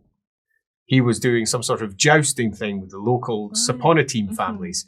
And Gerhardt was determined that he was somehow just going to charge up to him and present himself before him like that was going to work. And strangely enough, didn't. Your embassy, you know, is about halfway up the long walk towards the palace. And is, in fact, wow, you can see it from here. The lanterns are hanging down all the way around the edge of it. One of the few examples of their culture. It's almost like it's theirs and not yours, since you've been outside it for so long. Other than that, it's largely an imperial building. It's got some decorations. When you were last in there, it had some very poorly rendered dragons in white to try and represent the Nipponese version of their local cultural dragons. It was bad. And you remember looking at them and almost stifling a giggle when you were young at just how badly and poorly they've been put together. But the ambassador there, who was underneath your mother, really liked them. And from a different family to your mother, a more important one. Your mother was in charge, but it was his embassy. Of course. You laughed at them. Your mother hated them. Hated them. The barge pulls in to the southern bank of the Reich. It's very wide here. Most of Carberg is in the north, the main city. But the palace and all of the important stuff is down towards the south end. And the main rock that you go up with the huge carving of the dragon. Haha, pretty awesome. Oh yeah. Yeah. Yeah. It's certainly enough for Greta to be rubbernecking a little bit. Yeah. She's looking around at it. Have you ever been up to the Palace of Glass? I've never been up there. Have you? No. No. Think we could scam our way in? Probably. I mean, we probably could. I mean, I would like to see it, wouldn't you? Do you know any of them? I mean, it would be funny if we got to speak to the Electrocon and Gerhard didn't. Oh, that would be funny, wouldn't it? I met Secondus once. That's the heir, I think. Primus should be the heir, or someone else. I don't know. Or was it Magnus who's supposed to be the heir? I really don't know their family at all well. I think every second person's called Magnus in the family anyway. You know what it's like. You've got yourself a famous ancestor or whatever it might be. Everybody's named after him. It's like half the people in the capital just now were referred to as Karl Franz or Karl or Franz or some other mixing of the two. Half the family, I think, are called Karl Franz. At least that's what I'm told, particularly over in the Western March. Been to the Western March? That's the border with the wasteland. The emperor, as you get off the barge, as you start walking along, the emperor rules there. He's the Count of the West March, but he never goes there. I mean, Altdorf's here in the West March, all the way over there. It's right on the border with the wasteland. He never goes, but his family rules it. It's a distant branch of his family. And apparently, every second family member is called Karl Franz. I'm not exaggerating. It's either that or Matthias Ferrand or Wilhelm. Just various names from the more impressive branch of the household. Of course. Of course, quite. I always wanted to visit just so that I could laugh my way through their province. It's not true. I have actually visited. But it was just a stop off when we were passing through down to Marienberg. I was about 22. How old are you? I turned 18 recently. 18? Oh my goodness. Now I feel old. I do. I feel old. I'm 25. I'm ancient by comparison. Look at me. I'm a wizened old hag who chose an elf for a partner who I'm going to grow old on in a matter of years. It's actually horrendous. I can't tell you how sick it makes me feel. The idea that I'm going to be this wizened old creature and she's going to be exactly the same as she always was. But they don't seem to care about that kind of stuff. No, of course they don't. At least that's what they say. You know what she said to me? She actually had the God to say this to me. She said, I think you know, keeping humans is a little bit like, she said keeping as well, a little bit like keeping pets.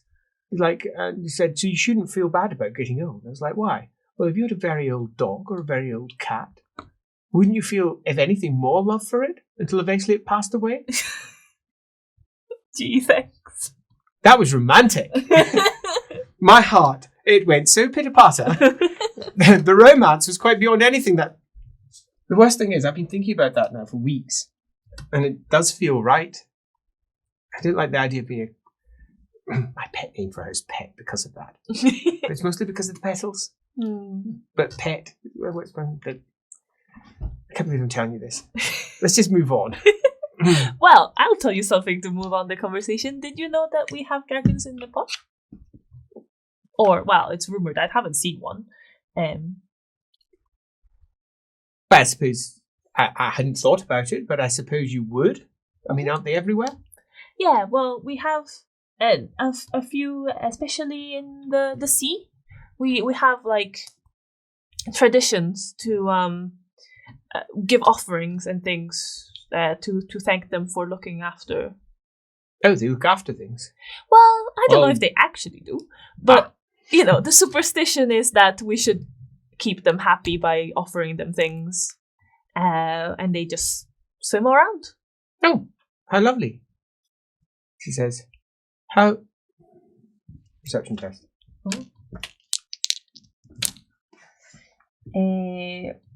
Just a success, but no.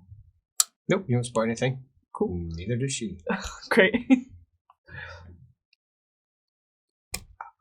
Uh-oh. As you make your way... I'm super capable without my fox friend.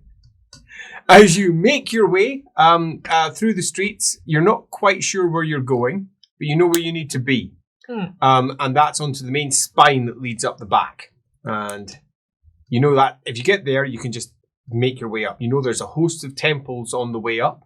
And you're aware that there's some traditions that involve going through each of these temples for the local ruling families. These are traditions that have been taken on by the Bildhofens, you presume, because they're probably older than the Bildhofen rule here. You don't know what those traditions are. You just saw somebody doing it once when you were passing through. You were pretty young at the time. Now you're older. Walking up here is interesting because it's filthier than when you were last here, but that's probably because you were in a coach.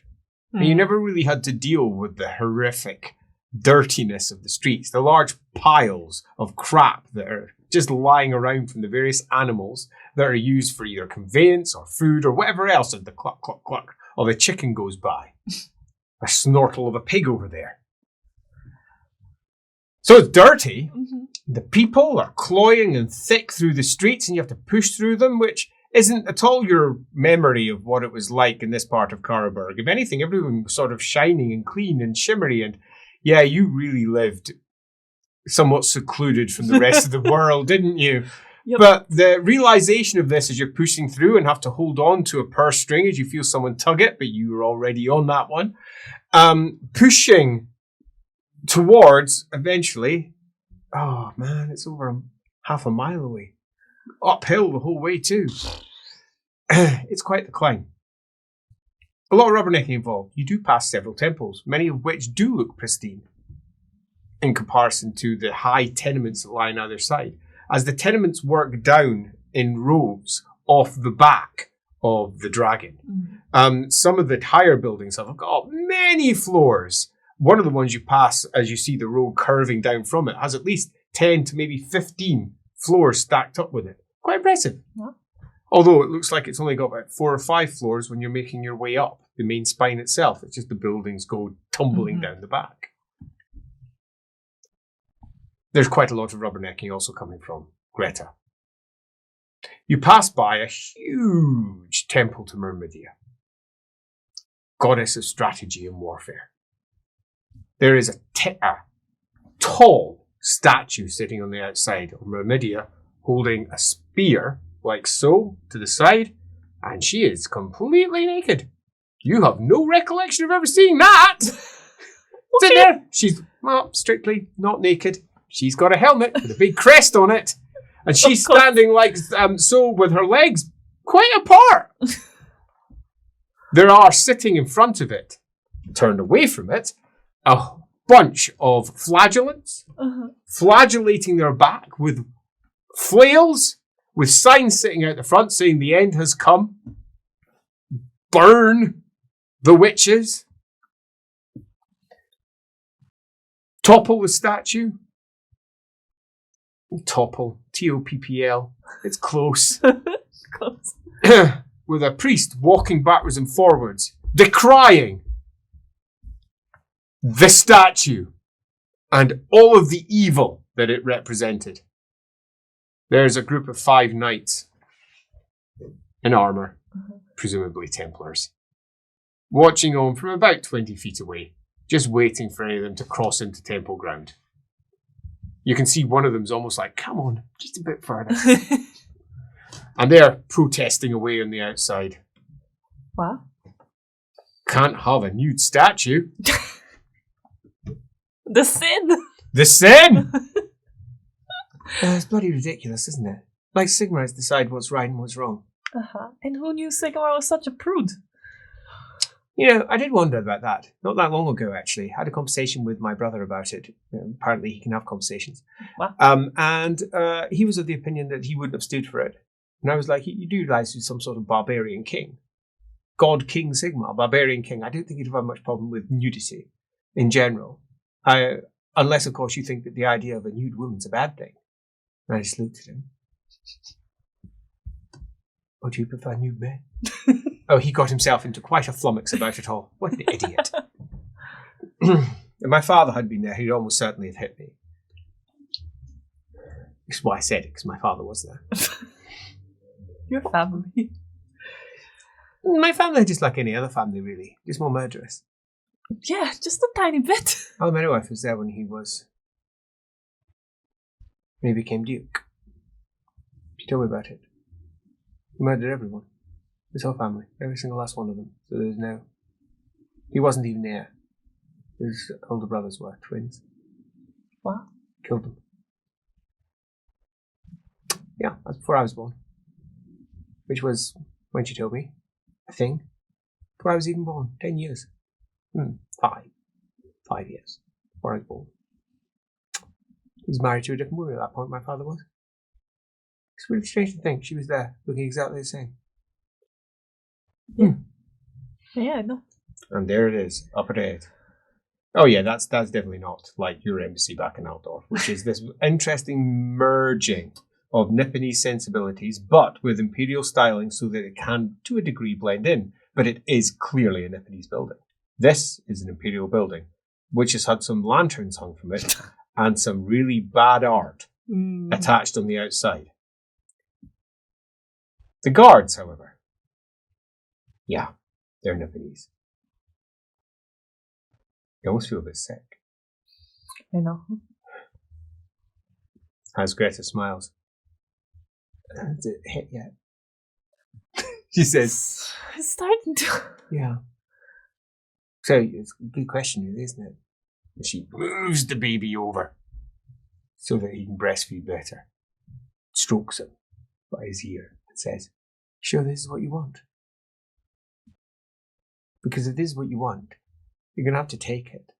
They're not going to give it to you. You understand that?" Just this ridiculous hair. Yes. Yeah, it's pretty ridiculous. We could dye it first if you want. No. They're just going to presume it's dyed anyway. Yeah, this is my disguise. It's effective. It actually is effective. Yeah, it's effective. Yeah, I'll just... Suits you though. Thanks. Alright, well, it's not gonna get any easier. It's not. I'll, she looks round. In over there? I'll go sit down over there. I'll get myself some ale. And I'll wait for you. If I don't hear from you... She squints. Oh no, actually I won't go there. I don't think that is an inn. I think that's a tavern. That one over there. Says the one with the... looks like skulls. Getting kicked by a... Is that a bony foot? Whatever that place is, I'll be over there. That looks like an inn. And if you take that back by tomorrow, she says, I'll come marching over and pull you out. Thanks. I'm not entirely convinced I'll succeed, but I'll give it a go. Might be enough of a distraction. For you to escape yourself? Yeah. I think you'll be able to get out by yourself anyway. I've got no doubt you can do it. Yeah, the ambassador is a very grumpy man, but we'll see. Is he? It's a bit full of himself. Darling, you're a pretty girl. That means he's your best ally. Oh, that would make my mother so mad. Anyway, yeah. What of it? Whose life are you leading here? The end of the world is coming. Stop worrying about what other people think. That's what I was doing when I was down in Uberstrike, and it was a mistake. An absolute mistake. We don't have time for this anymore. You rule this place. You let them bloody know it. She smiles. I'm going to go get myself a drink. And she pulls out her stein, wanders over. Come on, darling. Let's go find someone more comfortable to sit. leaving you alone before the embassy. Oh, last time you were in an embassy. Oh, those are not good memories. Well, this one looks decidedly less scary in comparison to that one. Making your way over. On the outside, two black-clad samurai. Their weapons away, their heads lowered. Stand. One raises, looks at you, and says in Nipponese, now, I'm going to make a small note here. Because as we've noted in a couple of other of our language bits, we use English for everything, obviously, because we don't speak other languages. Well, some of us don't. But we use English accents for everything as well. So if you hear yourself an upper class accent coming from these particular soldiers, then you'll know that they are upper class. If you hear a, oh, well, cool, blimey, gob, you know it's another bad accent from Andy, showing that they are almost certainly of peasant birth. However, you are not supposed to be here. It says, the embassy is shut. In Nipponese. She will smile and go, I believe the ambassador would like to see me, no matter whether the embassy is shut or not. Another one says, go on, be about your business. We don't have time for you. Don't dishonor yourself any further. Come on, go. Oh, you will come to wish you had not said that. Please, lead me in before we cause a ruckus on the outside. Another one says, don't make us move you on. Says, which we will do. We don't need your type around here, nor have you been summoned. He says, back to your whorehouse.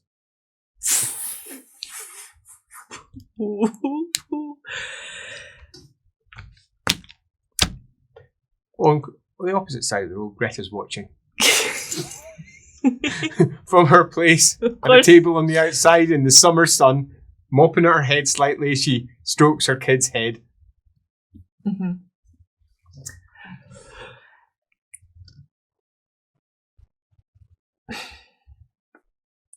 I will spell this out to you, because clearly you have not been trained very well. I am Yume Koishikawa, and you better make sure you change your tone very quickly before you don't lose your head. Number one goes, Number two says, I don't think so. Let me see then. Come on, you'll have something. Prove yourself. You'd have an imperial seal. Your eyes are not worthy to see my seal. Well, of course they're not. Go on, be about your business. The other one says nothing.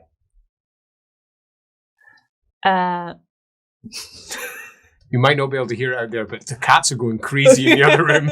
They are protesting this injustice.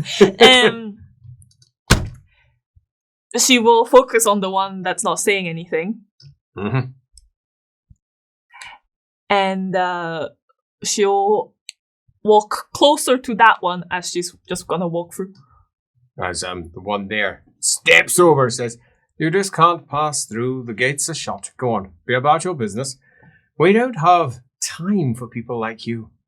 He says, important matters are afoot. Get back to your whorehouse. Says, look, I'll pay you.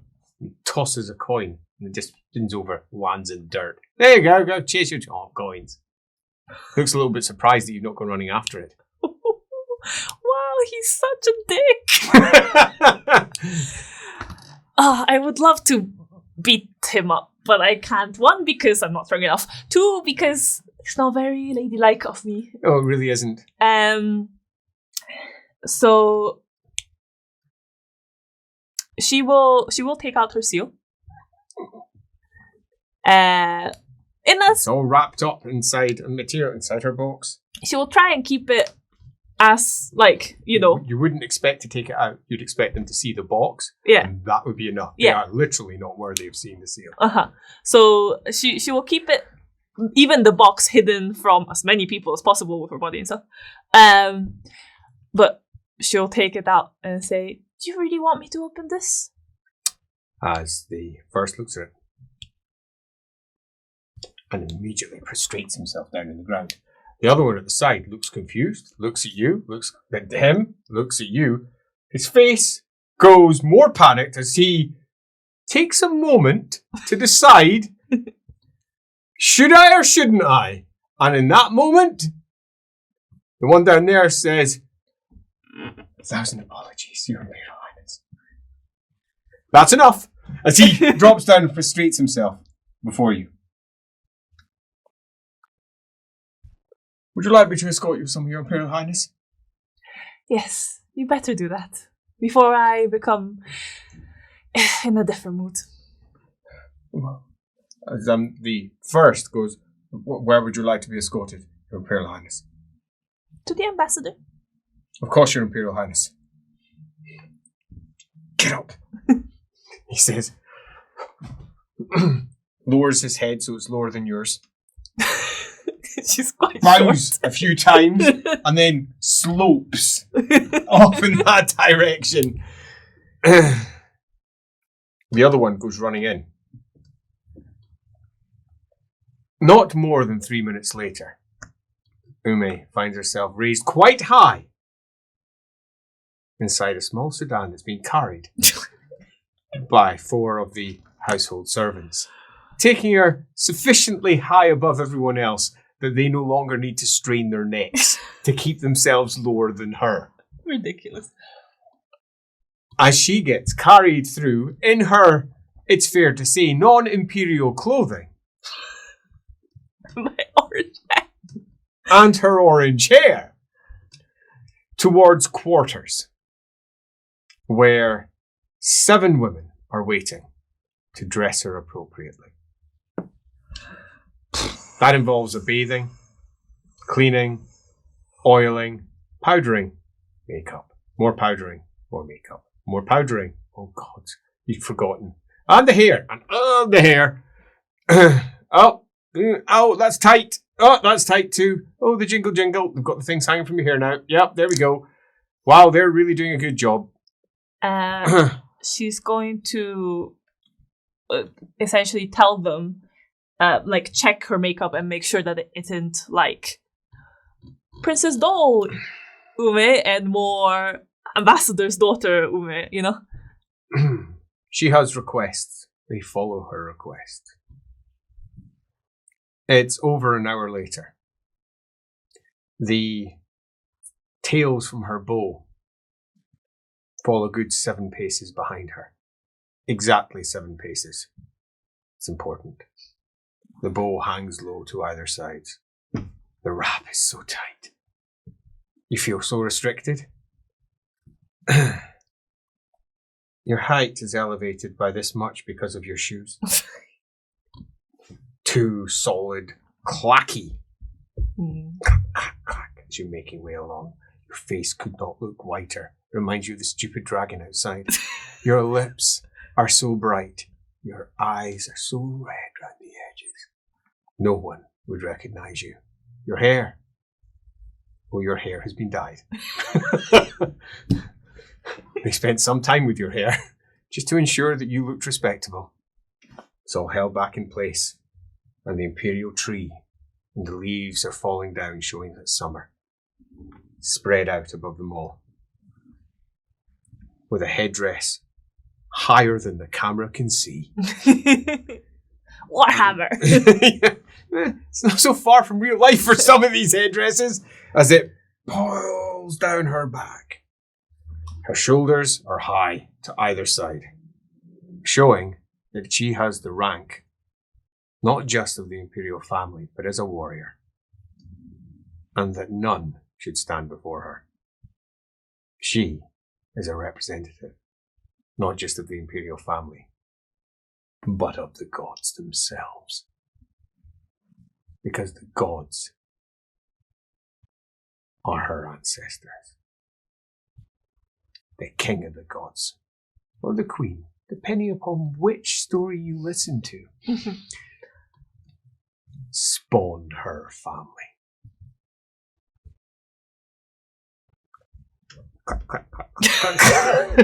Can't be subtle in those shoes. Shoes good though. Means that they don't need to bow their heads quite so much as they sit off to the side. Total now of 80 people surrounding her like a new court that's come from nowhere. As she makes her way through the halls, through the panel doors, into what is a disappointingly small audience chamber. Given the ridiculous number of people who've crowded into the room behind her, given the 15 people that the ambassador on the other side now has sitting to either side, attendants looking on from all sides, all giving their face and then realising you probably are what you heard. I'm not looking. And then all dropping down to the ground as you come through, holding your imperial seal. To your side, your blade. A living piece of the tree. Divinity made manifest. Ain't no one gonna cross you. Or so you hope. You've seen your mother do this. And she does not have imperial blood. You've seen your father do this, and he makes it all look so bloody easy. I know. He just sort of strides around like he's a god himself, well, he but looking so have human. To wear the fucking bloody tall shoes. It's not fair. Sexism. Totally. As you hear from the prostate ambassador. Your Imperial Highness, we are so gladdened to hear of your continued well-being. There has been word sent from your most honourable parents that should you make yourself known, that you should be... And there's a pause. And you can feel the tension in the air. As he says, arrested. He doesn't say that with extreme confidence. I bet he doesn't. And how does Her Imperial Highness Yume respond? Well, I believe my parents are not here currently. No, of course not. He says, it is such a shame. If they were, what great rejoicing could be had to bring your family together again in these dark times. Of course. Off to the side, someone whispers something in his ear as he goes,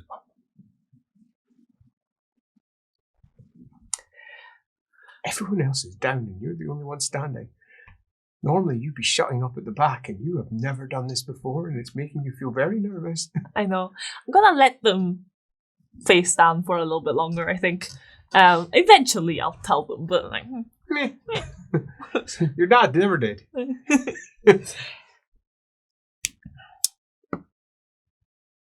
Well, regardless of whether I am to be arrested or not, I believe we can have a civilized conversation, can we not? Perhaps some tea? Yes, of course. And you hear in the background, ding, ding, ding, ding, and then ding, ding, ding, ding, ding, and then shuffle, shuffle, shuffle, shuffle, shuffle, off in the background with the scattering of servants spread off, looking for tea down below. Ooh, good Nipponese tea. It's been a while. Yeah. As he's, is there anything else we could get you while we await the august personages of your imperial family? Yes, I do have some requests, but we can get to that later. Before that, I would like to know. I would like to know news of what has been going on from your perspective. I have been gone a while, and I would like to make sure everything is as it should be. News? Oh, of course. Seneschal? To the side. One who's all prostrate. His robes are all gold and green and wrapped round in leafy shapes.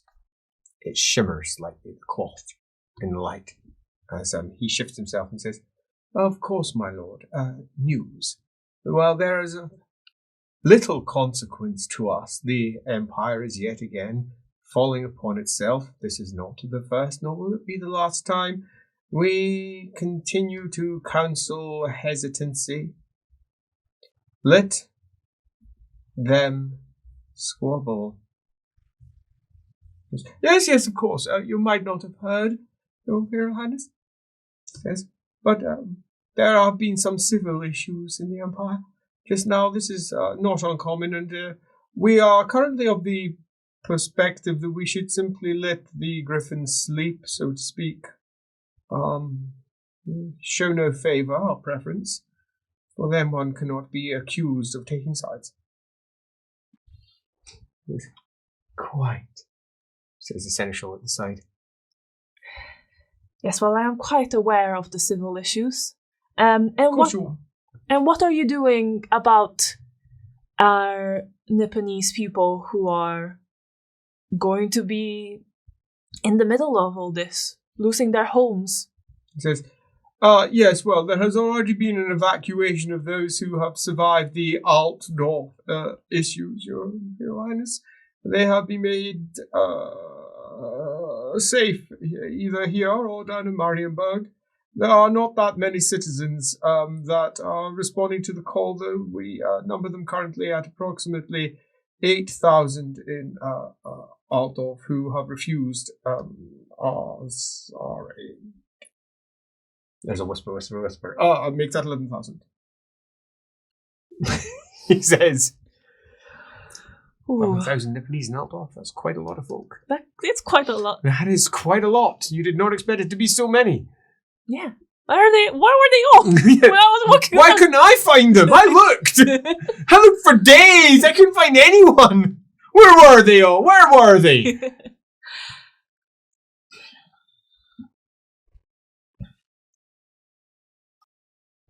People are evacuating Altdorf. It is not a safe city to be in.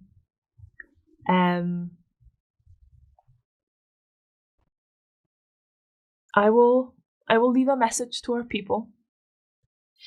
It will be heartening and well received. I am sure it will make certain that those who are currently still in Aldorf shall change their certain heart to a different direction of your choosing, Your Imperial Highness. Of course. And tell me, you said that some of the survivors are here? Yes? Yes, he says. Well, once we are done here, I would love to see them. I will have them immediately brought to you. As in comes tea, table. Yeah. Crank, little burner. Steam. The fact that they had to go and prepare tea after I showed up. Peasants! Quite. Cool. Well, I can't bend down to make my own tea, so I'm gonna wait for someone to make it for me.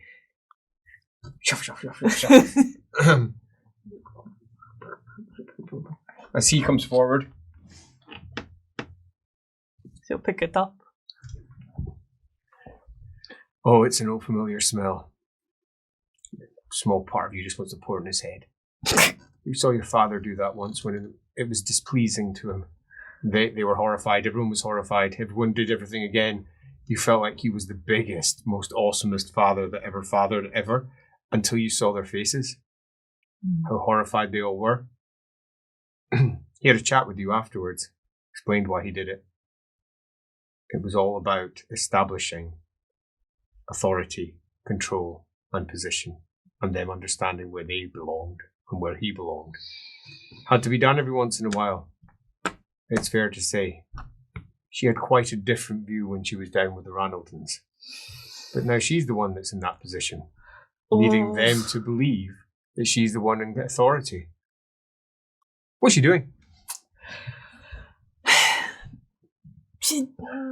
She doesn't really like leading in the same way her father does. It's just not her style. It really isn't. But also it's what they expect. Mm. And not doing the expected thing is going to make them respect her less in a way, even though they might not like her. Mm. They'll respect her less for it. Mm. And she really can't get the rest. That would be terrible. Is the tea only adequate? Not good enough for your imperial personage? I think so. What are you doing with your tea? How are you expressing your disappointment? It might not be the same way your father did it. He was a relatively, let's say, rambunctious noble as these things went. There have been far more subtle ways of handling this, should you wish. There's lots of things you can do. She will take a sip. I'm assuming it's perfectly good. It's perfectly tea. fine. She'll put it back down and she will glance at the servant nearby to take it. And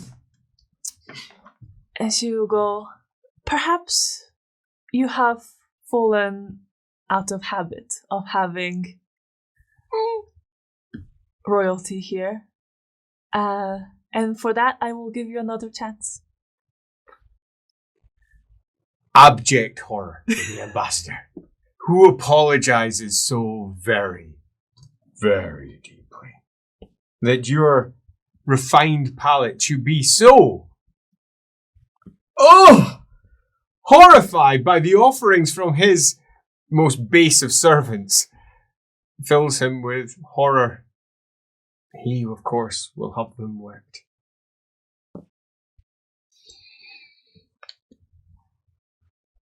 I have come to believe that perhaps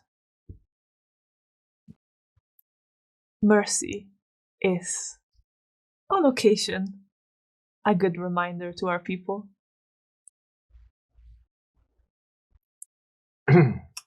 To yourself. Law politics test. I don't have law politics, don't I? Yes, you do, I believe. Yes, I do. Boop, boop, boop. I am re-rolling that. Do yourself a re-roll of your lore politics test. It's not very high because she wasn't paying attention in her classes. Because she was running off doing Ranaldon things down Ranald Street. Yeah, that is 2 fails. Well done. But it was better than 86. This is a great idea. This is a great idea. Perfect. Perfect. Okay, cool. I am merciful and good. Anyway, she'll wave her hand and go, right.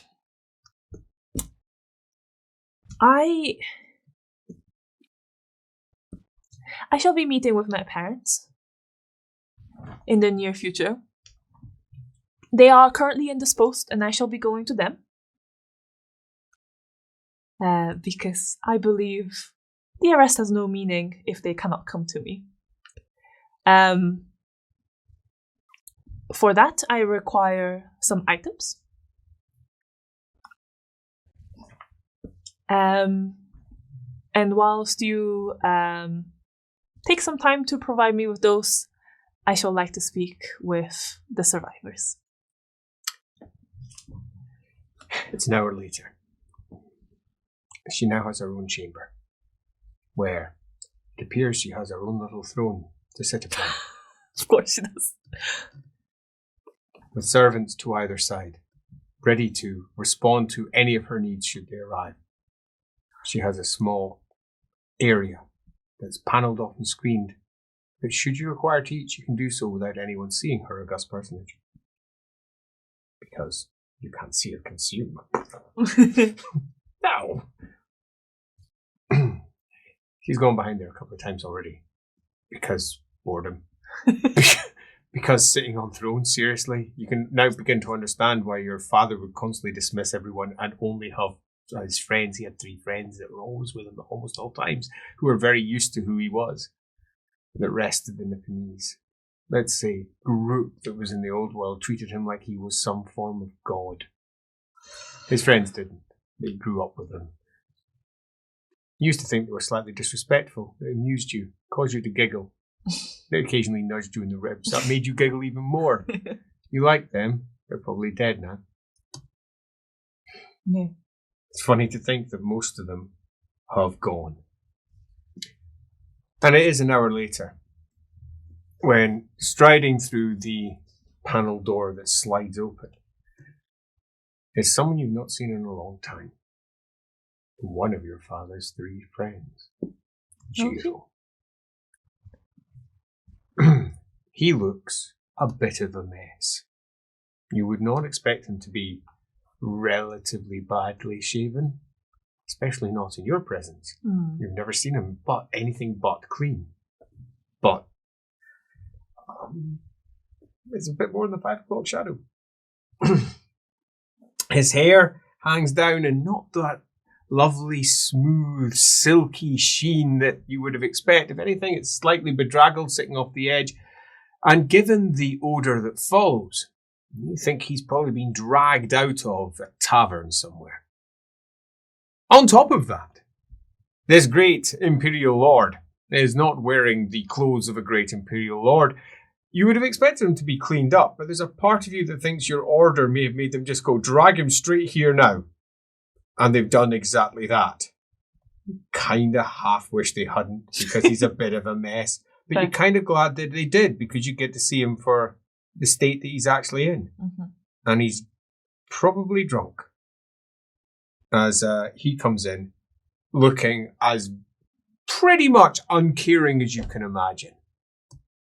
As he half strides in, pushing past one thing and says, bloody not harder, it's a... and then drops. He doesn't bow, he drops, and his cheek slams into the wood floor. As he goes a bit too fast, and you can hear the skull bang against the wood. He kind of slip fell, as well as pull himself down, as he then rolls himself up, squinting hard against the pane to put his forehead against the floor, as he says, Your Imperial Majesty, I heard you were dead. I apologize with every fibre of my being for allowing this to come to pass as it has. He says, and then manages to somehow puke up his own nostrils. As it all comes out on the floor where he is, but he just doesn't move. As it just sort of spreads out.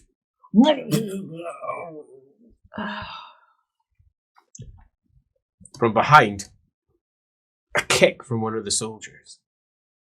He says, control yourself!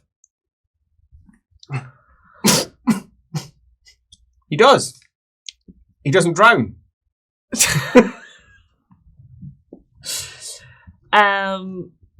Okay.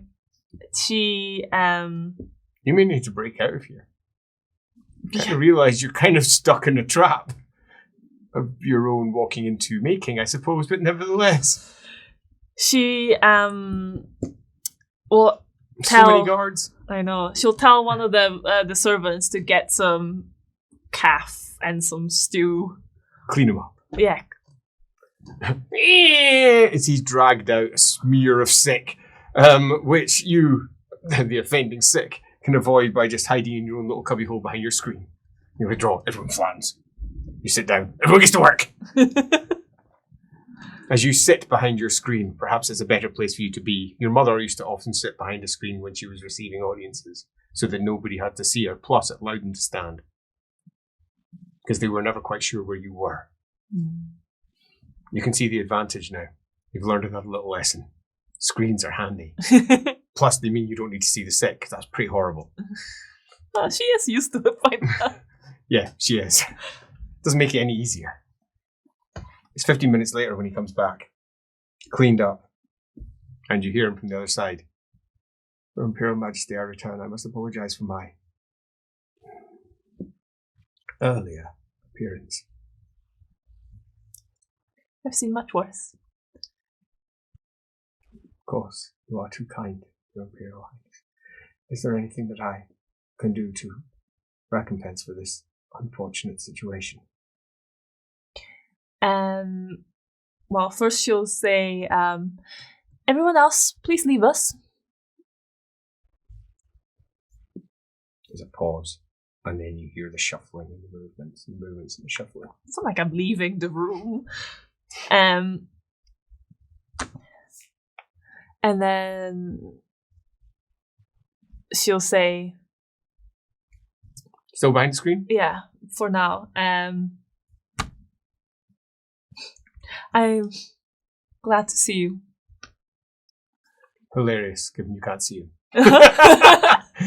As he says, I cannot express with any of my heart how good it is to see you again, Your Imperial Highness. We thought you were dead. We will never let you out of our sight again. And at that, she will emerge, I think, from behind the... She's, Clack, clack, clack, clack, clack, clack. she was like... He's down. His hair flopping to the side. There's anyone else in the room, right? No, you can see as you have a good scan around. Doesn't appear to be anyone there. There's probably people watching at the doors, though. Behind the screens. Oh, they can hear you. You're pretty convinced of that. But maybe they can't. They wouldn't have listened into what your mother was going to say, but some would. Oh, you can't trust a servant. No. I mean, I would have listened in. Yeah. She will walk by close to him and crouch down. I think she could probably manage crouching. Kneel. Yeah. Yes, she can kneel and then bend herself over. And she'll just say, any chance we can make it just you keep your eyes on me, not all of them? He says, Your Imperial Highness.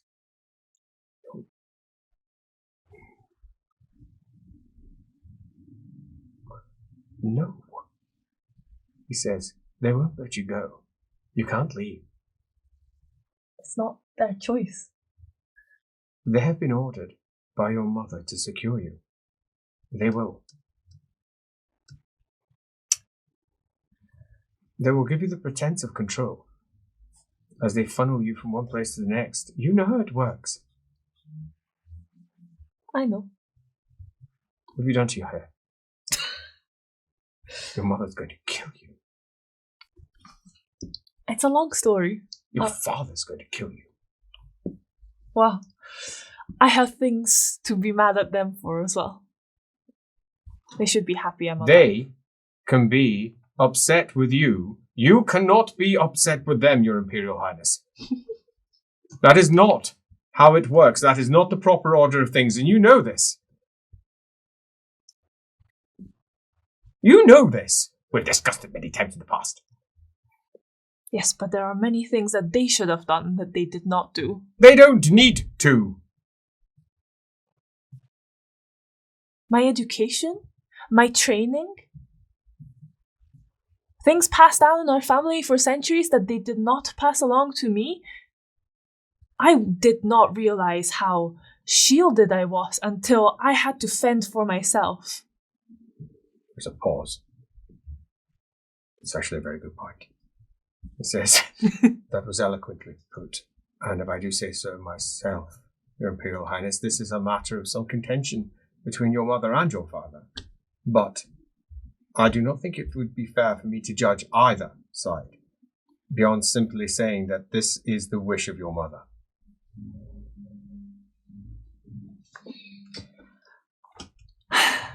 Oh, she can wish all she wants. She will see me soon. Good. Yes. Good.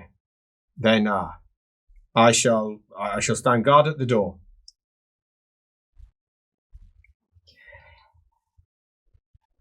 We could do this 2 ways.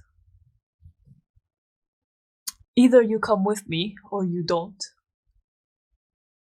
I think my father would rather you were by his side, instead of this man's. But if you feel like you cannot go against my mother's orders, if you feel like you would do more good looking after our people here... She is the representative of your grandfather, the Emperor. What she says is what we do. I don't know what thoughts have been running through your head these last few months, Your Imperial Highness. It says, but you cannot simply go against the Emperor.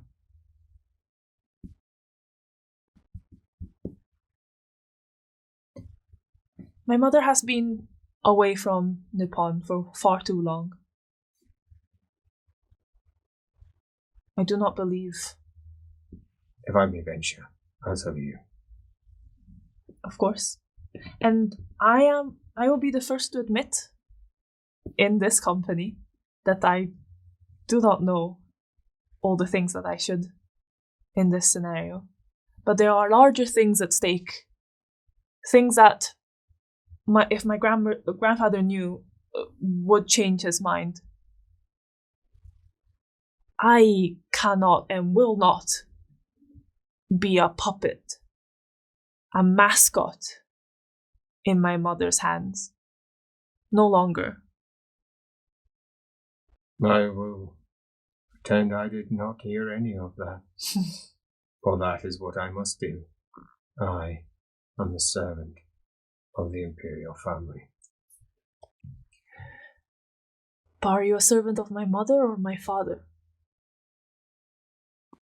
The imperial family as represented by your mother. You know there's a difference. There is none in my heart and none in my mind. There's a shuffling coming from behind the panelled doors ahead of you. He lies between. Prostate still, being somewhat, let's say, reluctant to follow orders. Hear shuffling and then sliding. Someone's right down, head on the ground, a woman servant. Cool. She probably would have stood up when she heard the shuffling. And a small voice says, there is someone requesting an audience, Your Imperial Highness. We tried to send him away, but he presented a rite of passage. And who is it? He would not give his name, Your Imperial Highness. Shall I tell him to leave? Well, if he has a rite of passage, then I shall see him. I would like to go back to behind the screen, but make a tiny little hole in the screen so that I can look through it. If I look hard enough, there's probably already one of them in there. Probably more than one. He doesn't move. He just stays there, being very carefully keen to listen to wherever you move to make sure you're not trying to do anything like leave. Until eventually this door slides open. Your guest, Your Imperial Highness. It's definitely male, and he's definitely Nipponese. He has a moustache hanging down. You would guess maybe 40s, 50s, a little bit of grey in his hair, maybe 50s. He does not look like he's a well-dressed noble lord, but he is holding in his hand a jade carved imperial family seal, showing he works on behalf of the imperial family, which he's wafting from side to side like it's a dog tail. and it somehow grants him access to wherever he wants to go. I mean, possibly. And so far, it appears to be the case that it has, as he comes in and in Reichspiel, not in his, says, so this is where we are, is it? Then in Nipponese, he says, any imperial family in here? Is there? He says, can't see ya. I'm from the ground, you hear. You will prostrate yourself. Now! He says, oh, do you follow the orders of your lapdogs? He says, are you prostrating yourself back there? Oh, no chance. What? No! And you hear a slight amount of annoyance. No! From Jiro, who says, you will prostrate yourself, as he looks back and starts shuffling. He says, I have seen more amusing things in my time. As he wafts it in front of his face. What is that? It's my seal. He says, who's here?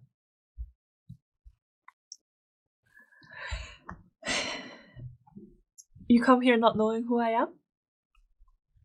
No, I've no idea at all. He says, could be anyone, couldn't you? He says, who is it?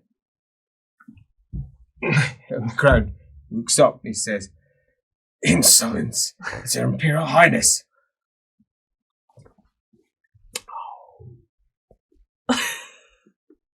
Is it? Then in Reichspiel says, oh, that is a shame.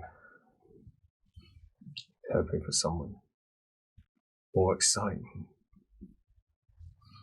Says, and he stops swinging it. And he pulls out a hat that's sitting on his back, pops it on his head.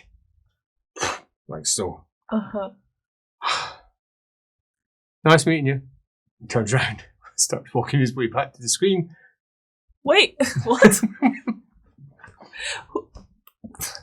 Who are you? Stops. Puts up his hand. Me? Mm-hmm. He says, in Reichspiel. He goes, what does it matter? Well, When why? do you really care? Or do you really care? Or do you really care? He says, what does it matter? His voice skipping from accent to accent. Is there like Ranald and Knock? A Ranald and Knock. Yeah, like that kind of thing.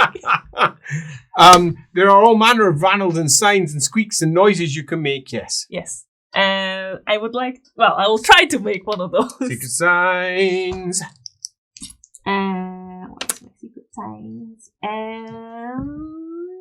Yeah, that's fine. That's 3 successes. And you hear, that's supposed to impress me.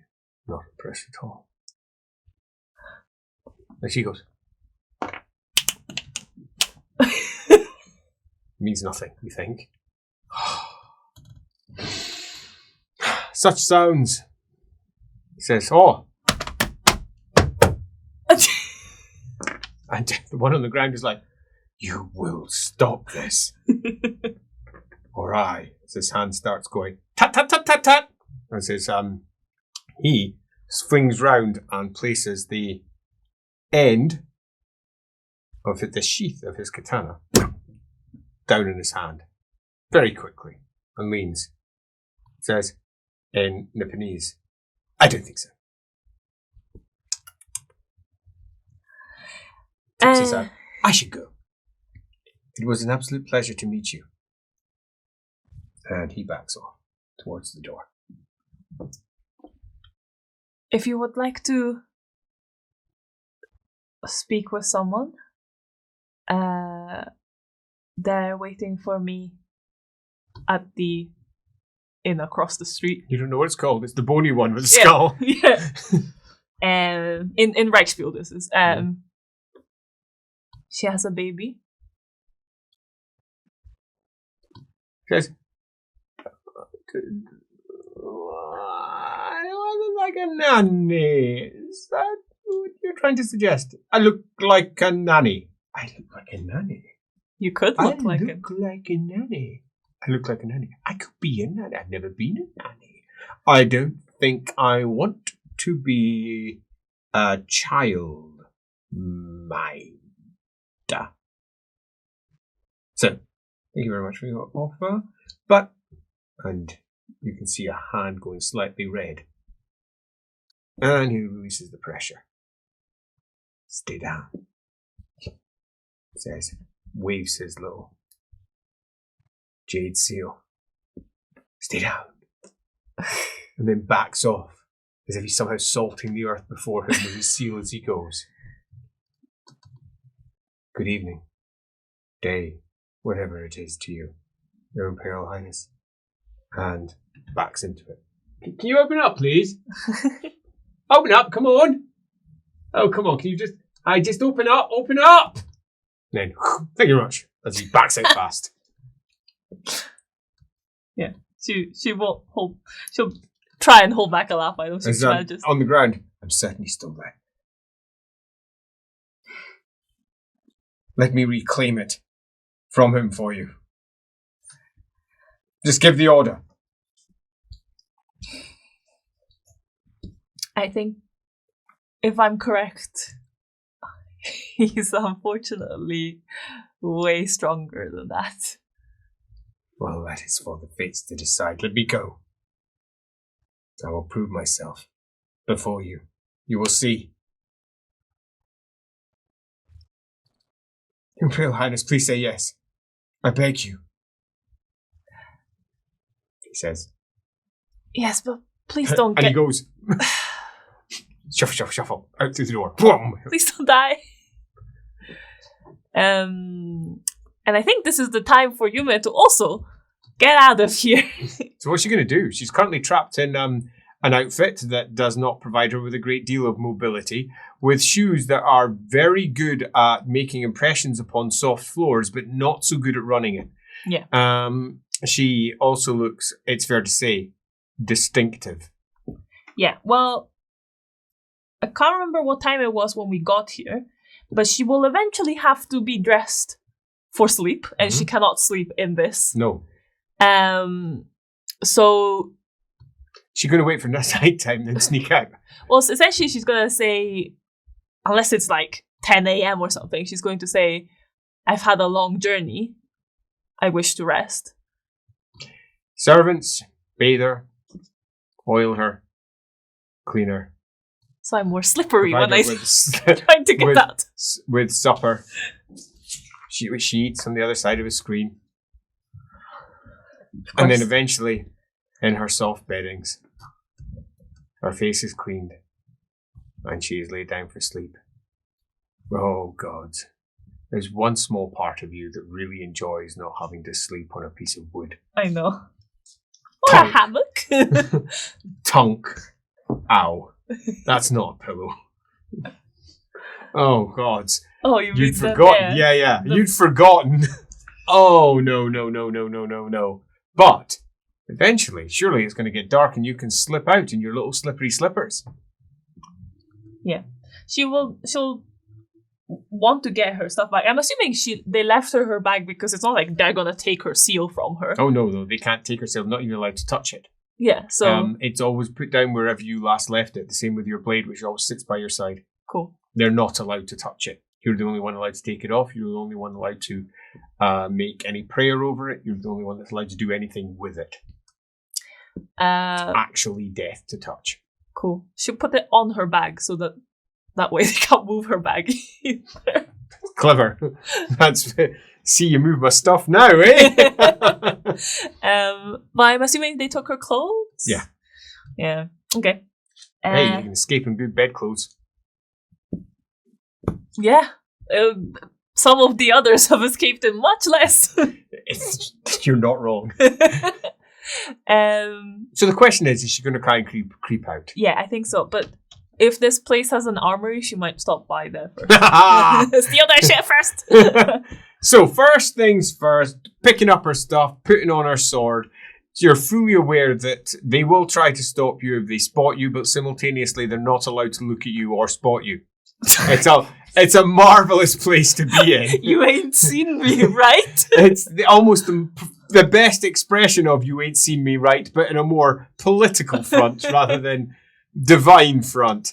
But with some form of hood or something covering herself, she could be anyone sneaking through the dark corridors at night that definitely aren't up on high alert because of the fact that an Imperial family member is visiting.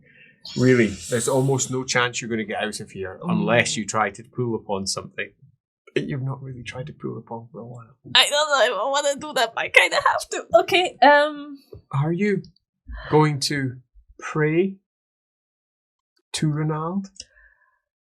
I am going to pray, but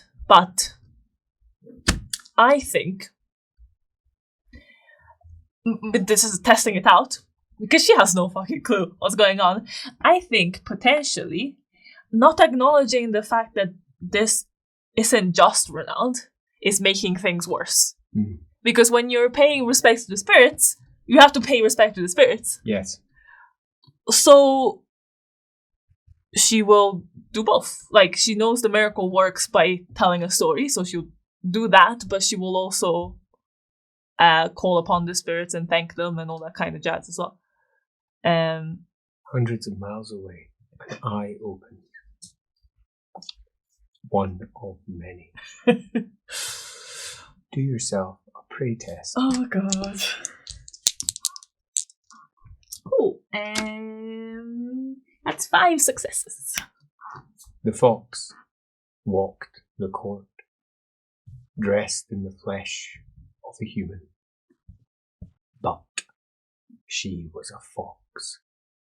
The only thing that could give her away was her tails. They kept on sneaking out from beneath her robe. With a flick, she had to pull them in, and she had 9 of them. But as Yume recites the oldest of old tales of the fox that slipped through to the emperor, she does the opposite as she tries to slip away. All she has to do is make sure that her tails don't creep out from the edge of her night robes. She holds her butt. In the darkness, far, far away, a second eye opens. She slips her hand up to the screen and pushes it back. It rumbles slightly, doesn't hardly make any noise, but to her ears it's like thunder as she's pushing it by. And the first test: can the beautiful human slide past these guards, displaying her imperial regal self? Or will they spot she's a fox? Will we see one of the tails sneaking out from beneath her beautiful dresses? She tiptoes her way past as the 2 guards stand there, and another 2. Oh my goodness, there's about 15 down the length of this corridor. They're taking no chances that anyone might try to assassinate you. Do they not realize you're trying to escape? Oh, So inconsiderate. maybe they do. And down low, like a fox, not like the human from the story, you pad your way along. They're looking for a human, so you're more like a fox. But in the story, the fox looked like a human. Pad, pad, pad, pad, pad, pad. Realising that perhaps it'd be better if you moved your bum like it was a foxtail. The strangest thoughts are running through her mind as she half smiles to herself that it appears to be working. No one has stopped her. She can't decide whether it's because she strikes such a ridiculous figure as she is wobble creeping her way down. Making her way down like the fox that she is. In the story, of course, the fox made it right to the emperor. And it wasn't until the fox stood before the emperor that the tails fell. And the guards went for it.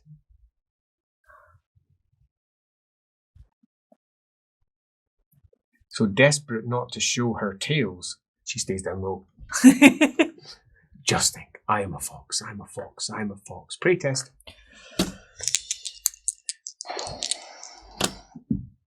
No, let's re-roll that one. See, I saved my fortune points from earlier because I knew this was going to happen. Oh, crit! Sweet. It is 11 crit, but like... One so far.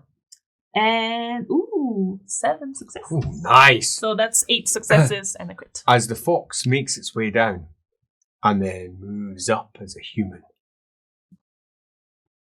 And the human looks around the corner to see all the guards.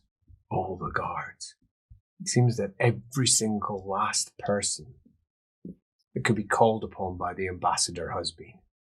Several of these don't appear to have rank, and their armor is either old or made here. Yeah, it looks new and not good. The lacquer is just wrong. Look at that. And Renald laughs, because what a joke they are. Ridiculous, silly little humans playing ridiculous, silly little games, all pumped up and primped as you make your way down. Undo a lace. Unclip a buckle. Taking each one in turn as Renald laughs and spins his way down through the edge until he turns a corner, and now on the other side is a she, who like a cat jumps up and runs along the top of a shelf, undoing clips on each one of their helmets. So when they try to move, it will just... She can barely suppress the laughter as Renald skips off the top and darts along the edge. And then, looking left and right, drops down into the form of a fox. Because that's exactly what did happen when Renald stole into the court of Lucina. You don't even know who Lucina is, but you've read the story. And you know that Lucina was the quarry. But you're doing the opposite. Lucina's back there. You're playing the story backwards until eventually you arrive at the gate. A beautiful woman, dressed in night clothes to seduce all of the men who would dare stand before her. As you back out and find yourself on the outside of the embassy, you're not even quite sure how you got here. You were so caught up in the tale you were whispering and laughing to yourself with. But on the inside, you can hear the clattering and the shouts and the calls. You probably better run. You've got your sword, you've got your seal, you've got yourself, you've got your bag. Run. Where are you going? I'm gonna go get Greta. You go running over towards where the inn is, not knowing that somewhere else far away, another eye opens. You arrive in. Greta's sitting in the corner, talking to two gentlemen who are clearly flirting like mad, desperate to gain some form of attention. You can't see Greta's kid. Sigismund appears to have gone walkie somewhere, which is difficult to do given he can't walk yet. As she's sitting there with a flagon, not even a stein, flagon, sitting there looking at them going, looks over, waves at you. Did you come in? She listens up. One of them says, and you know, I've never been married before. He says, and I think I would make you a most marvellous husband. The other one says, no, that's not quite how it went. He says, it went more like, now you know, I've never been married before. He says, and I would make a most marvellous husband to you. And she goes, gentlemen, you really aren't players at all, are you? He says, no, I think we'll find we certainly are. And the other one says, yeah, I'm a player. As she says, you are not much of a player at all. I don't think much for your game. As she looks over towards you. Success, lack of success, you're out. Oh, says one. Oh, I see. says, how exotic. Sorry. What?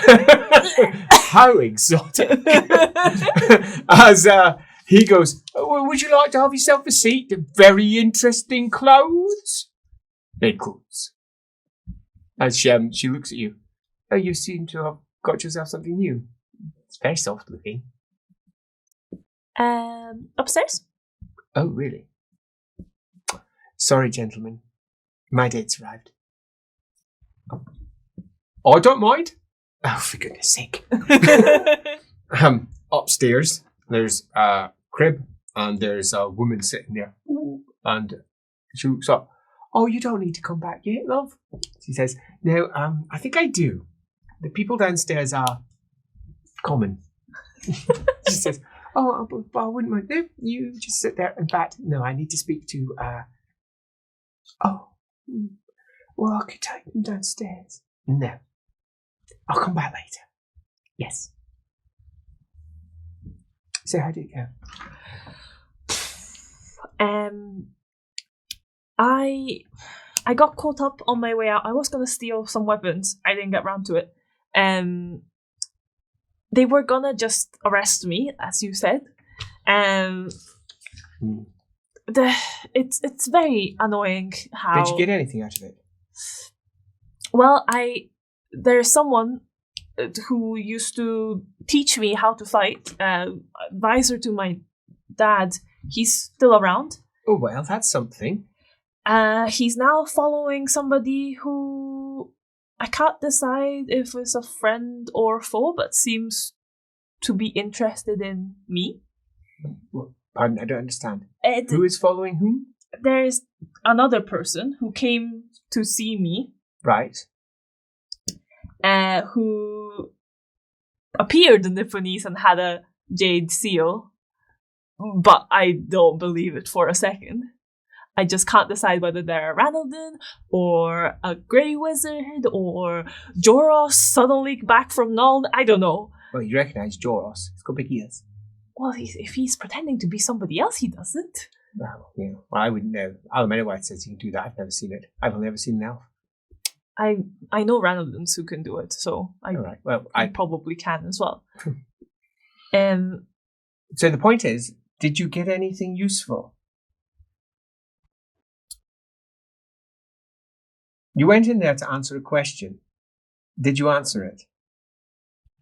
Yes. And what's the answer? That I am in so much trouble, but I also. So am I. Feel. My father is almost certainly going to kill me if he catches up with me. My husband is going to incarcerate me forever. And Alamenawith is a drug-laced person that I love more than I can care to imagine, but I'm sure that that's all for the good, right? But how about you? I am more certain than ever that my place is not back with them. Not now, at the very least. Maybe so in where's the your future. Place? Hopefully making a difference with you all. Well, that's a good thing, but have you answered your question? Who are you? I'm a mother, whether I want to be or not. It's your turn. What are you? I'm an imperial princess who's gonna kick some demon ass, apparently. So you're an imperial princess who's going to kill demons. I'm not. I'm a mother. I'm the daughter of one of the most terrifying lords in the Reichland. What else are you? I can't do much about that one either. The daughter of some overprotective, controlling parents who need their priorities changed. Oh, you know who you are, don't you? I've got a question for you then. Are you Ranaldin? In all the way that matter? What does that mean? See, this is something that I had deep concern with some of my earlier compatriots. those who seem to walk in the footsteps of gods, not realizing that they were to represent humanity's concerns to the gods, not just simply be an agent of the gods. What are you? Are you an agent of the gods? You're an agent of Renald? Or do you represent humanity to Renald? Who do you serve?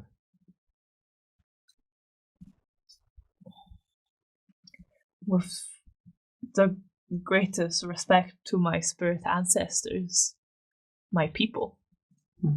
So you don't reserve. So you don't really. You and Renald, what's the relationship?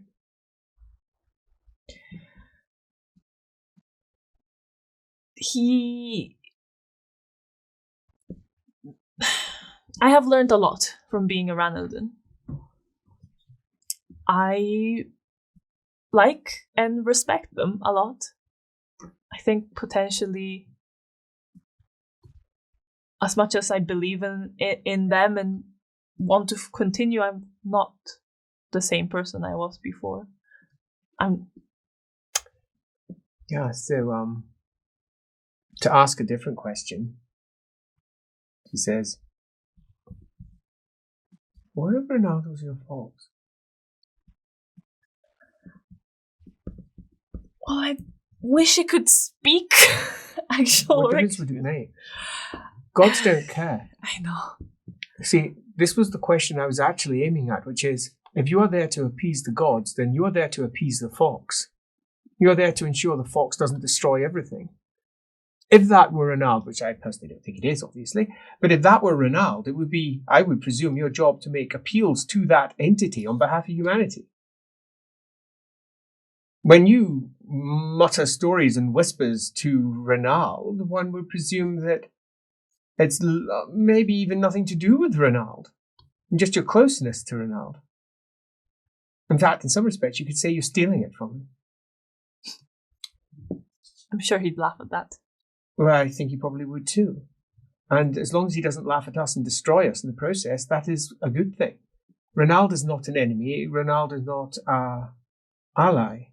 Renald is Renald. And the gods should terrify us. I think it's the greatest mistake of our empire, is we've forgotten to be afraid of our gods. We gather in their temples. We appeal to them for unimportant matters. I think it's one thing my father has right. We have forgotten to be afraid. But, Greta, you must remember, you believe the stories. I come from gods. Maybe that's why you make such a good representative to them then. Yeah. Because at least they'll listen to you. You'd hope, right? Well, for all our sakes. What happened to that snake? What happened to the snake? Me? Was it not you? If you were there, for sure. You saw it. It wouldn't have been there if it weren't for you. Trust me, I've never seen anything of its ilk before, and I doubt I ever will again unless you're around. Yeah. What are the gods but great spirits, entities, creatures? Who knows? I know I don't know. But I know they terrify me, and I know that thing terrifies me. There's no real difference in my basic life. What's the difference between an enormous god that does nothing and a god that actually turns up and saves you from a snake? It may be horrific and impossible to control, but isn't that the nature of gods anyway? The difference is that second one thinks you owe him something. Which is a terrifying thought, but... In the distance, another eye opens. You may sort of half aware of this. Whatever it was doing, it will find me again soon. I need more information before then. So where do you get this information from? Well, apparently there's 11,000 Nipponese people in Altdorf. Really? That many? Who refuse to leave. From what source? From the ambassador. Sounds like politics. I guess. Constantly inflating things to make their own worth look more important. First, if you're speaking to a politician, everything they say is a lie. Just accept that. That means when you find a small nugget of truth from all of their words, it can be a nice, pleasant surprise. But just assume everything they're saying is a lie towards their own ends.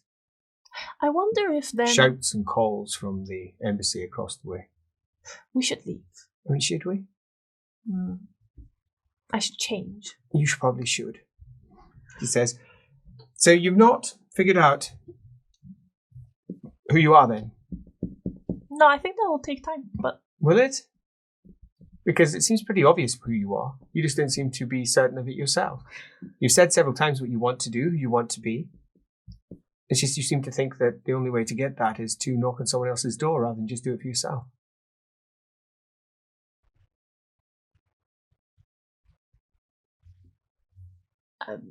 Perhaps. I don't really understand what you're getting at. No. That's all right. You don't need to. I'm sure you'll figure out what you want in your own time. I would do it a different way to you, but I'm not you. So that's all right. We don't need to be the same. True. Bang crashes.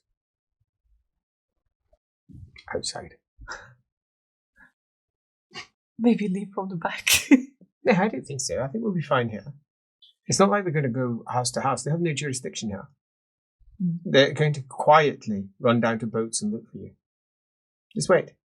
You can't leave by normal routes. We'll need to clean your hair.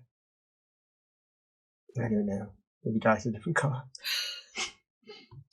Says, sneak out, get in a barge outside the town, and away we go. Should be relatively easy. They won't expect you to be with a child unless you told anyone that you're here with someone with a child, did you? Oh no, you did. I did. Did you say you were here? But we'd better go. yeah. But not to them. Yeah, to whom? To the mysterious person. Did anyone ever hear The person I trust, my father's advisor. I was kind of hoping they would. And would he come looking for you? Yes. Do you think he would come looking for you with troops? His loyalties lie with my parents, not with them. Oh dear. Says Greta as they hear a knock at the door. I'll answer it. She makes her way over towards the door, opens it up. Yes, what is it? Upping up her posh a little. And you hear on the other side. I have been told that Lady Yume is here. Excuse me. Closes the door. I think this might be your fellow. Is it your fellow?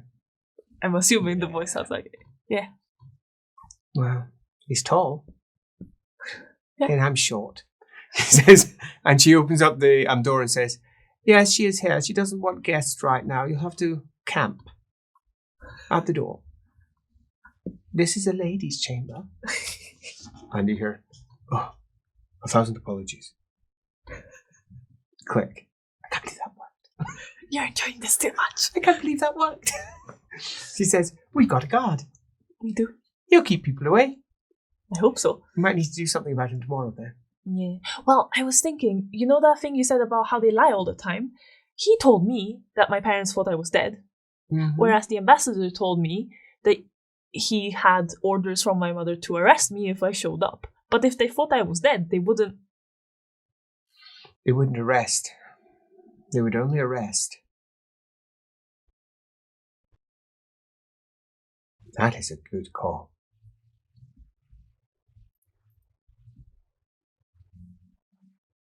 She goes up to the door and opens it. Oh! And he falls backwards. And he goes, And Nipponese goes, I'm so sorry. And then immediately over to Wrightsville goes, I'm so sorry. As gets himself up. Are you leaning on our door? He bows. And he bows. And he bows. Oh, for goodness sake, don't do that. I feel like an idiot. She says, I have a question for you. Please close the door. As he looks half panicked. But this is the lady's chamber. He says, yes, welcome to the Empire. Unlocks the door and says, I have a question for you. Your ambassador. He seeks to arrest Lady Yume. Why? I did not know this.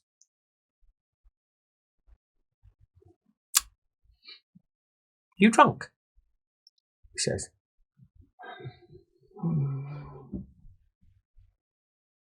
Oh, for goodness sake. He says, for goodness sake, put your head up. I just asked you a question. Answer it. He says, trying very hard not to be. Right. So we've got a drunk. Brilliant. I thought you said you trust the drunk. Yeah. Probably better than someone else. Why are you drunk? He says, because I drank a lot of beer. Oh, marvellous. Very literal. He was very sad that he probably didn't uphold his duties or whatever. His eyes widen, looking horrified that you could potentially see such heart-wrenching truths within his soul. To be so understood so deeply. Clearly you are a representation of the imperial throne. All of that across his face. As she looks at you, looks at him, looks at you. Oh, really? All right, listen, little puppy, she says to him. Why don't you sober up out there? But I do have a few questions about this ambassador. Why would she ask for him, to be arrested? Right, that'll do. Go on, out. You smell of alcohol. Get out. And that was after I had them washed. All right, so we don't trust the ambassador. Ambassador wants you arrested. Wanted to take control of you, to use you, hold you in power, but you gave an order. The people don't realize. The people heard the order, so he had to see through the order. He brought him up, someone that he thought would be, presumably, a response to the order, but not a threat to his position, which was to have you arrested. He came in. Some other random person came in afterwards, acting very oddly, and then you escaped. Yes. Is that the long and the short of it? Mm-hmm. Also, I was a fox for a while. I don't even want to know. As she says, right. Well, I think we have to conclude that there are elements within your court that wish to see you captured. We don't know the reason why. It could be for nefarious reasons. It could simply to be in control of your imperial personage. But to lie is a significant step. Suggests that he thinks your parents are either dead or so far away that they wouldn't be able to contradict, because he never intended you to see your parents. Because if he had, his lie would be exposed. He couldn't afford for that to occur, which means he was going to kill you, capture you, take you elsewhere. He thinks your parents are dead. He thinks your parents are dead. I think that's the most likely outcome. So if he thinks your parents are dead, that's probably why our man is drunk outside. He thinks that his friend is dead. Right. So we've got ourselves a story. You represent a lifeline. You've got a puppy. Marvellous. That's just what you need. A good puppy. Shall we call him Puppy? Do you think he'd mind? He won't say it that loud. Good. So we've got ourselves a puppy who can sit at the door and the sort of thing that Alameda wife would fawn over. Oh, he's so nice. Look at him. Ooh, ooh. It's the sort of thing she would do. Be very caught up with his melancholy nature. Oh, I could fix him. Eyes are now thoroughly rolling into the back of my skull as I attempt to fix her, so I'm no better. We've got a bodyguard. Marvellous. Yes. But we have trouble to face, and the potential that means your parents, if they are in Middenheim, are in hiding. Yeah. Because if not, he wouldn't have been so brazen. Mm. Does that seem fair? Yeah. Good. Then we've learned quite a lot. Yes. Right. Now let's fetch our man before he gets sober. And she undoes it, knocks on the door once, and then undoes it, standing to the side of it. Good. We have some questions for you. Yes. He comes in, lowers himself right. Get up. Right. Actually, calling you Puppy seems rude. Calling him Puppy seems a bit rude, doesn't it? Mm-hmm. So, Puppy, he says, he frowns slightly and keeps his head down.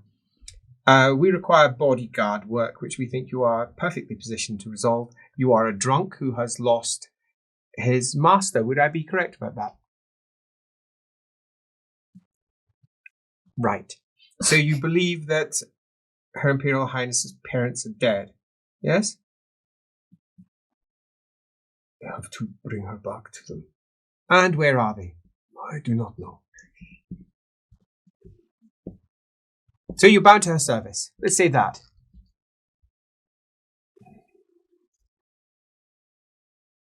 I have to do what her mother wants.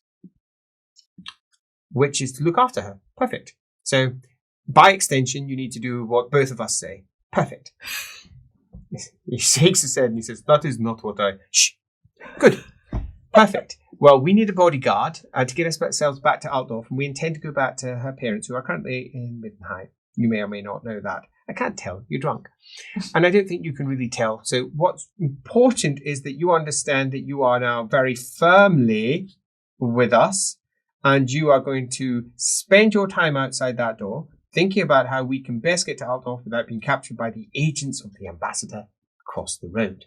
Shouldn't be too difficult for a man of your skills, persistence, and awareness. Further, the good lady Yume needs to be trained.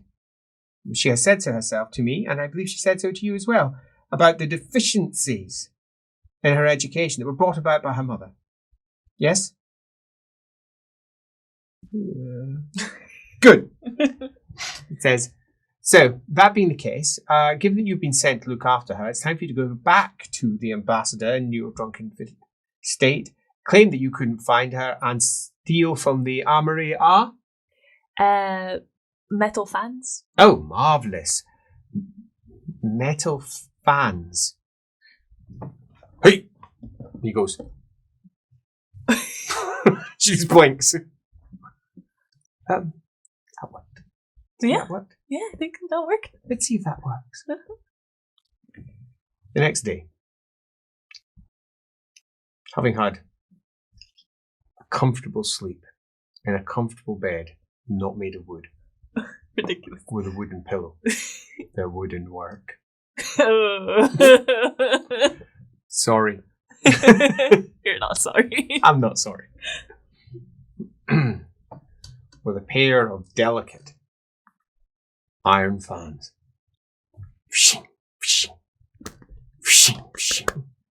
Oh, it's been a while.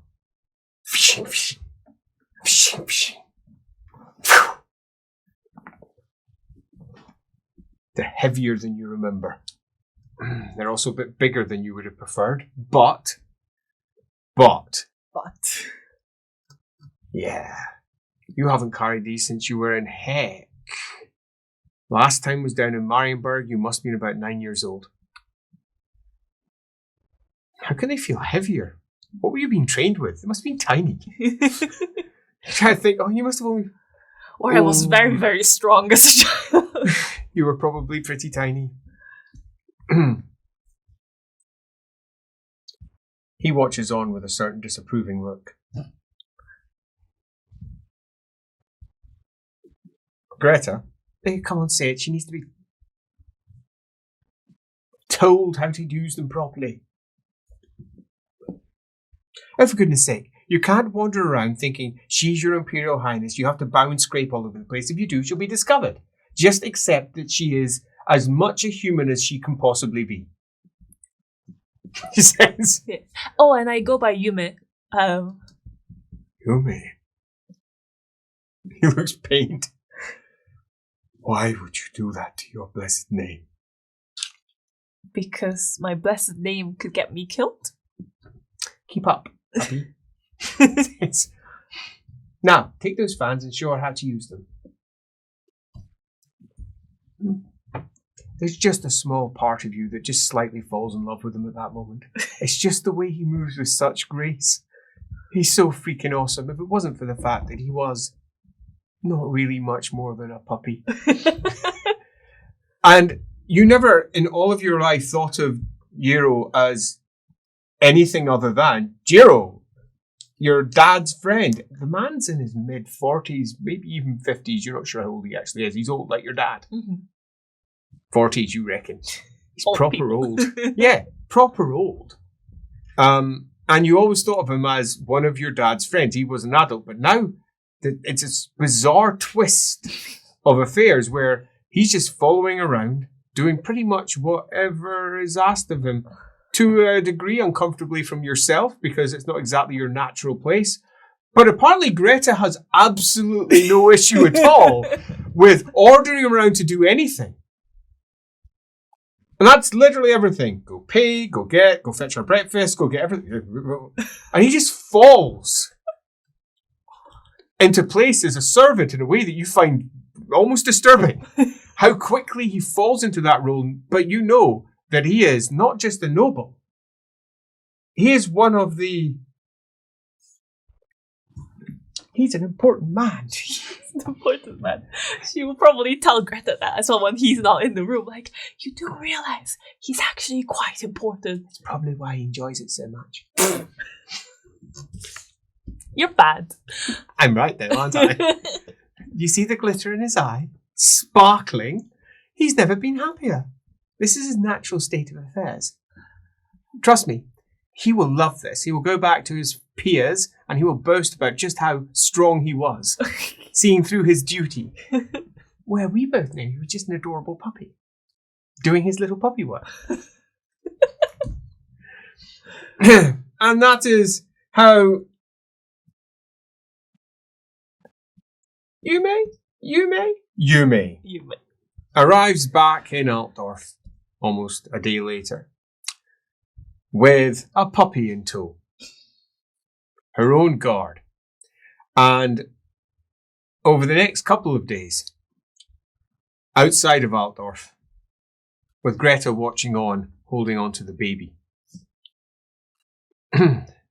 Yume, dressed in what her puppy thinks is utterly inappropriate clothing, because her puppy has been very much trained to think of her as the child that many others perceive her to be.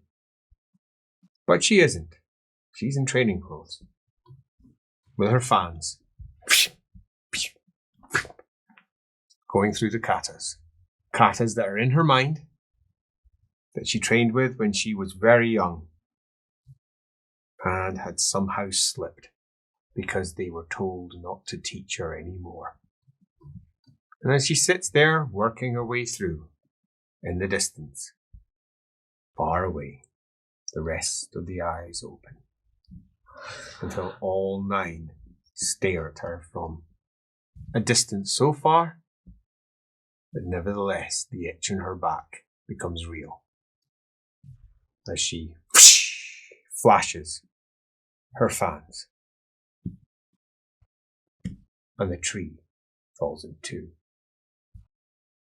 And that is where we will end this tale of Altdorf City, Part 2, as Yume has somehow cut a tree in 2 with a fan!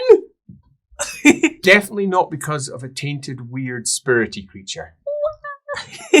Until next time.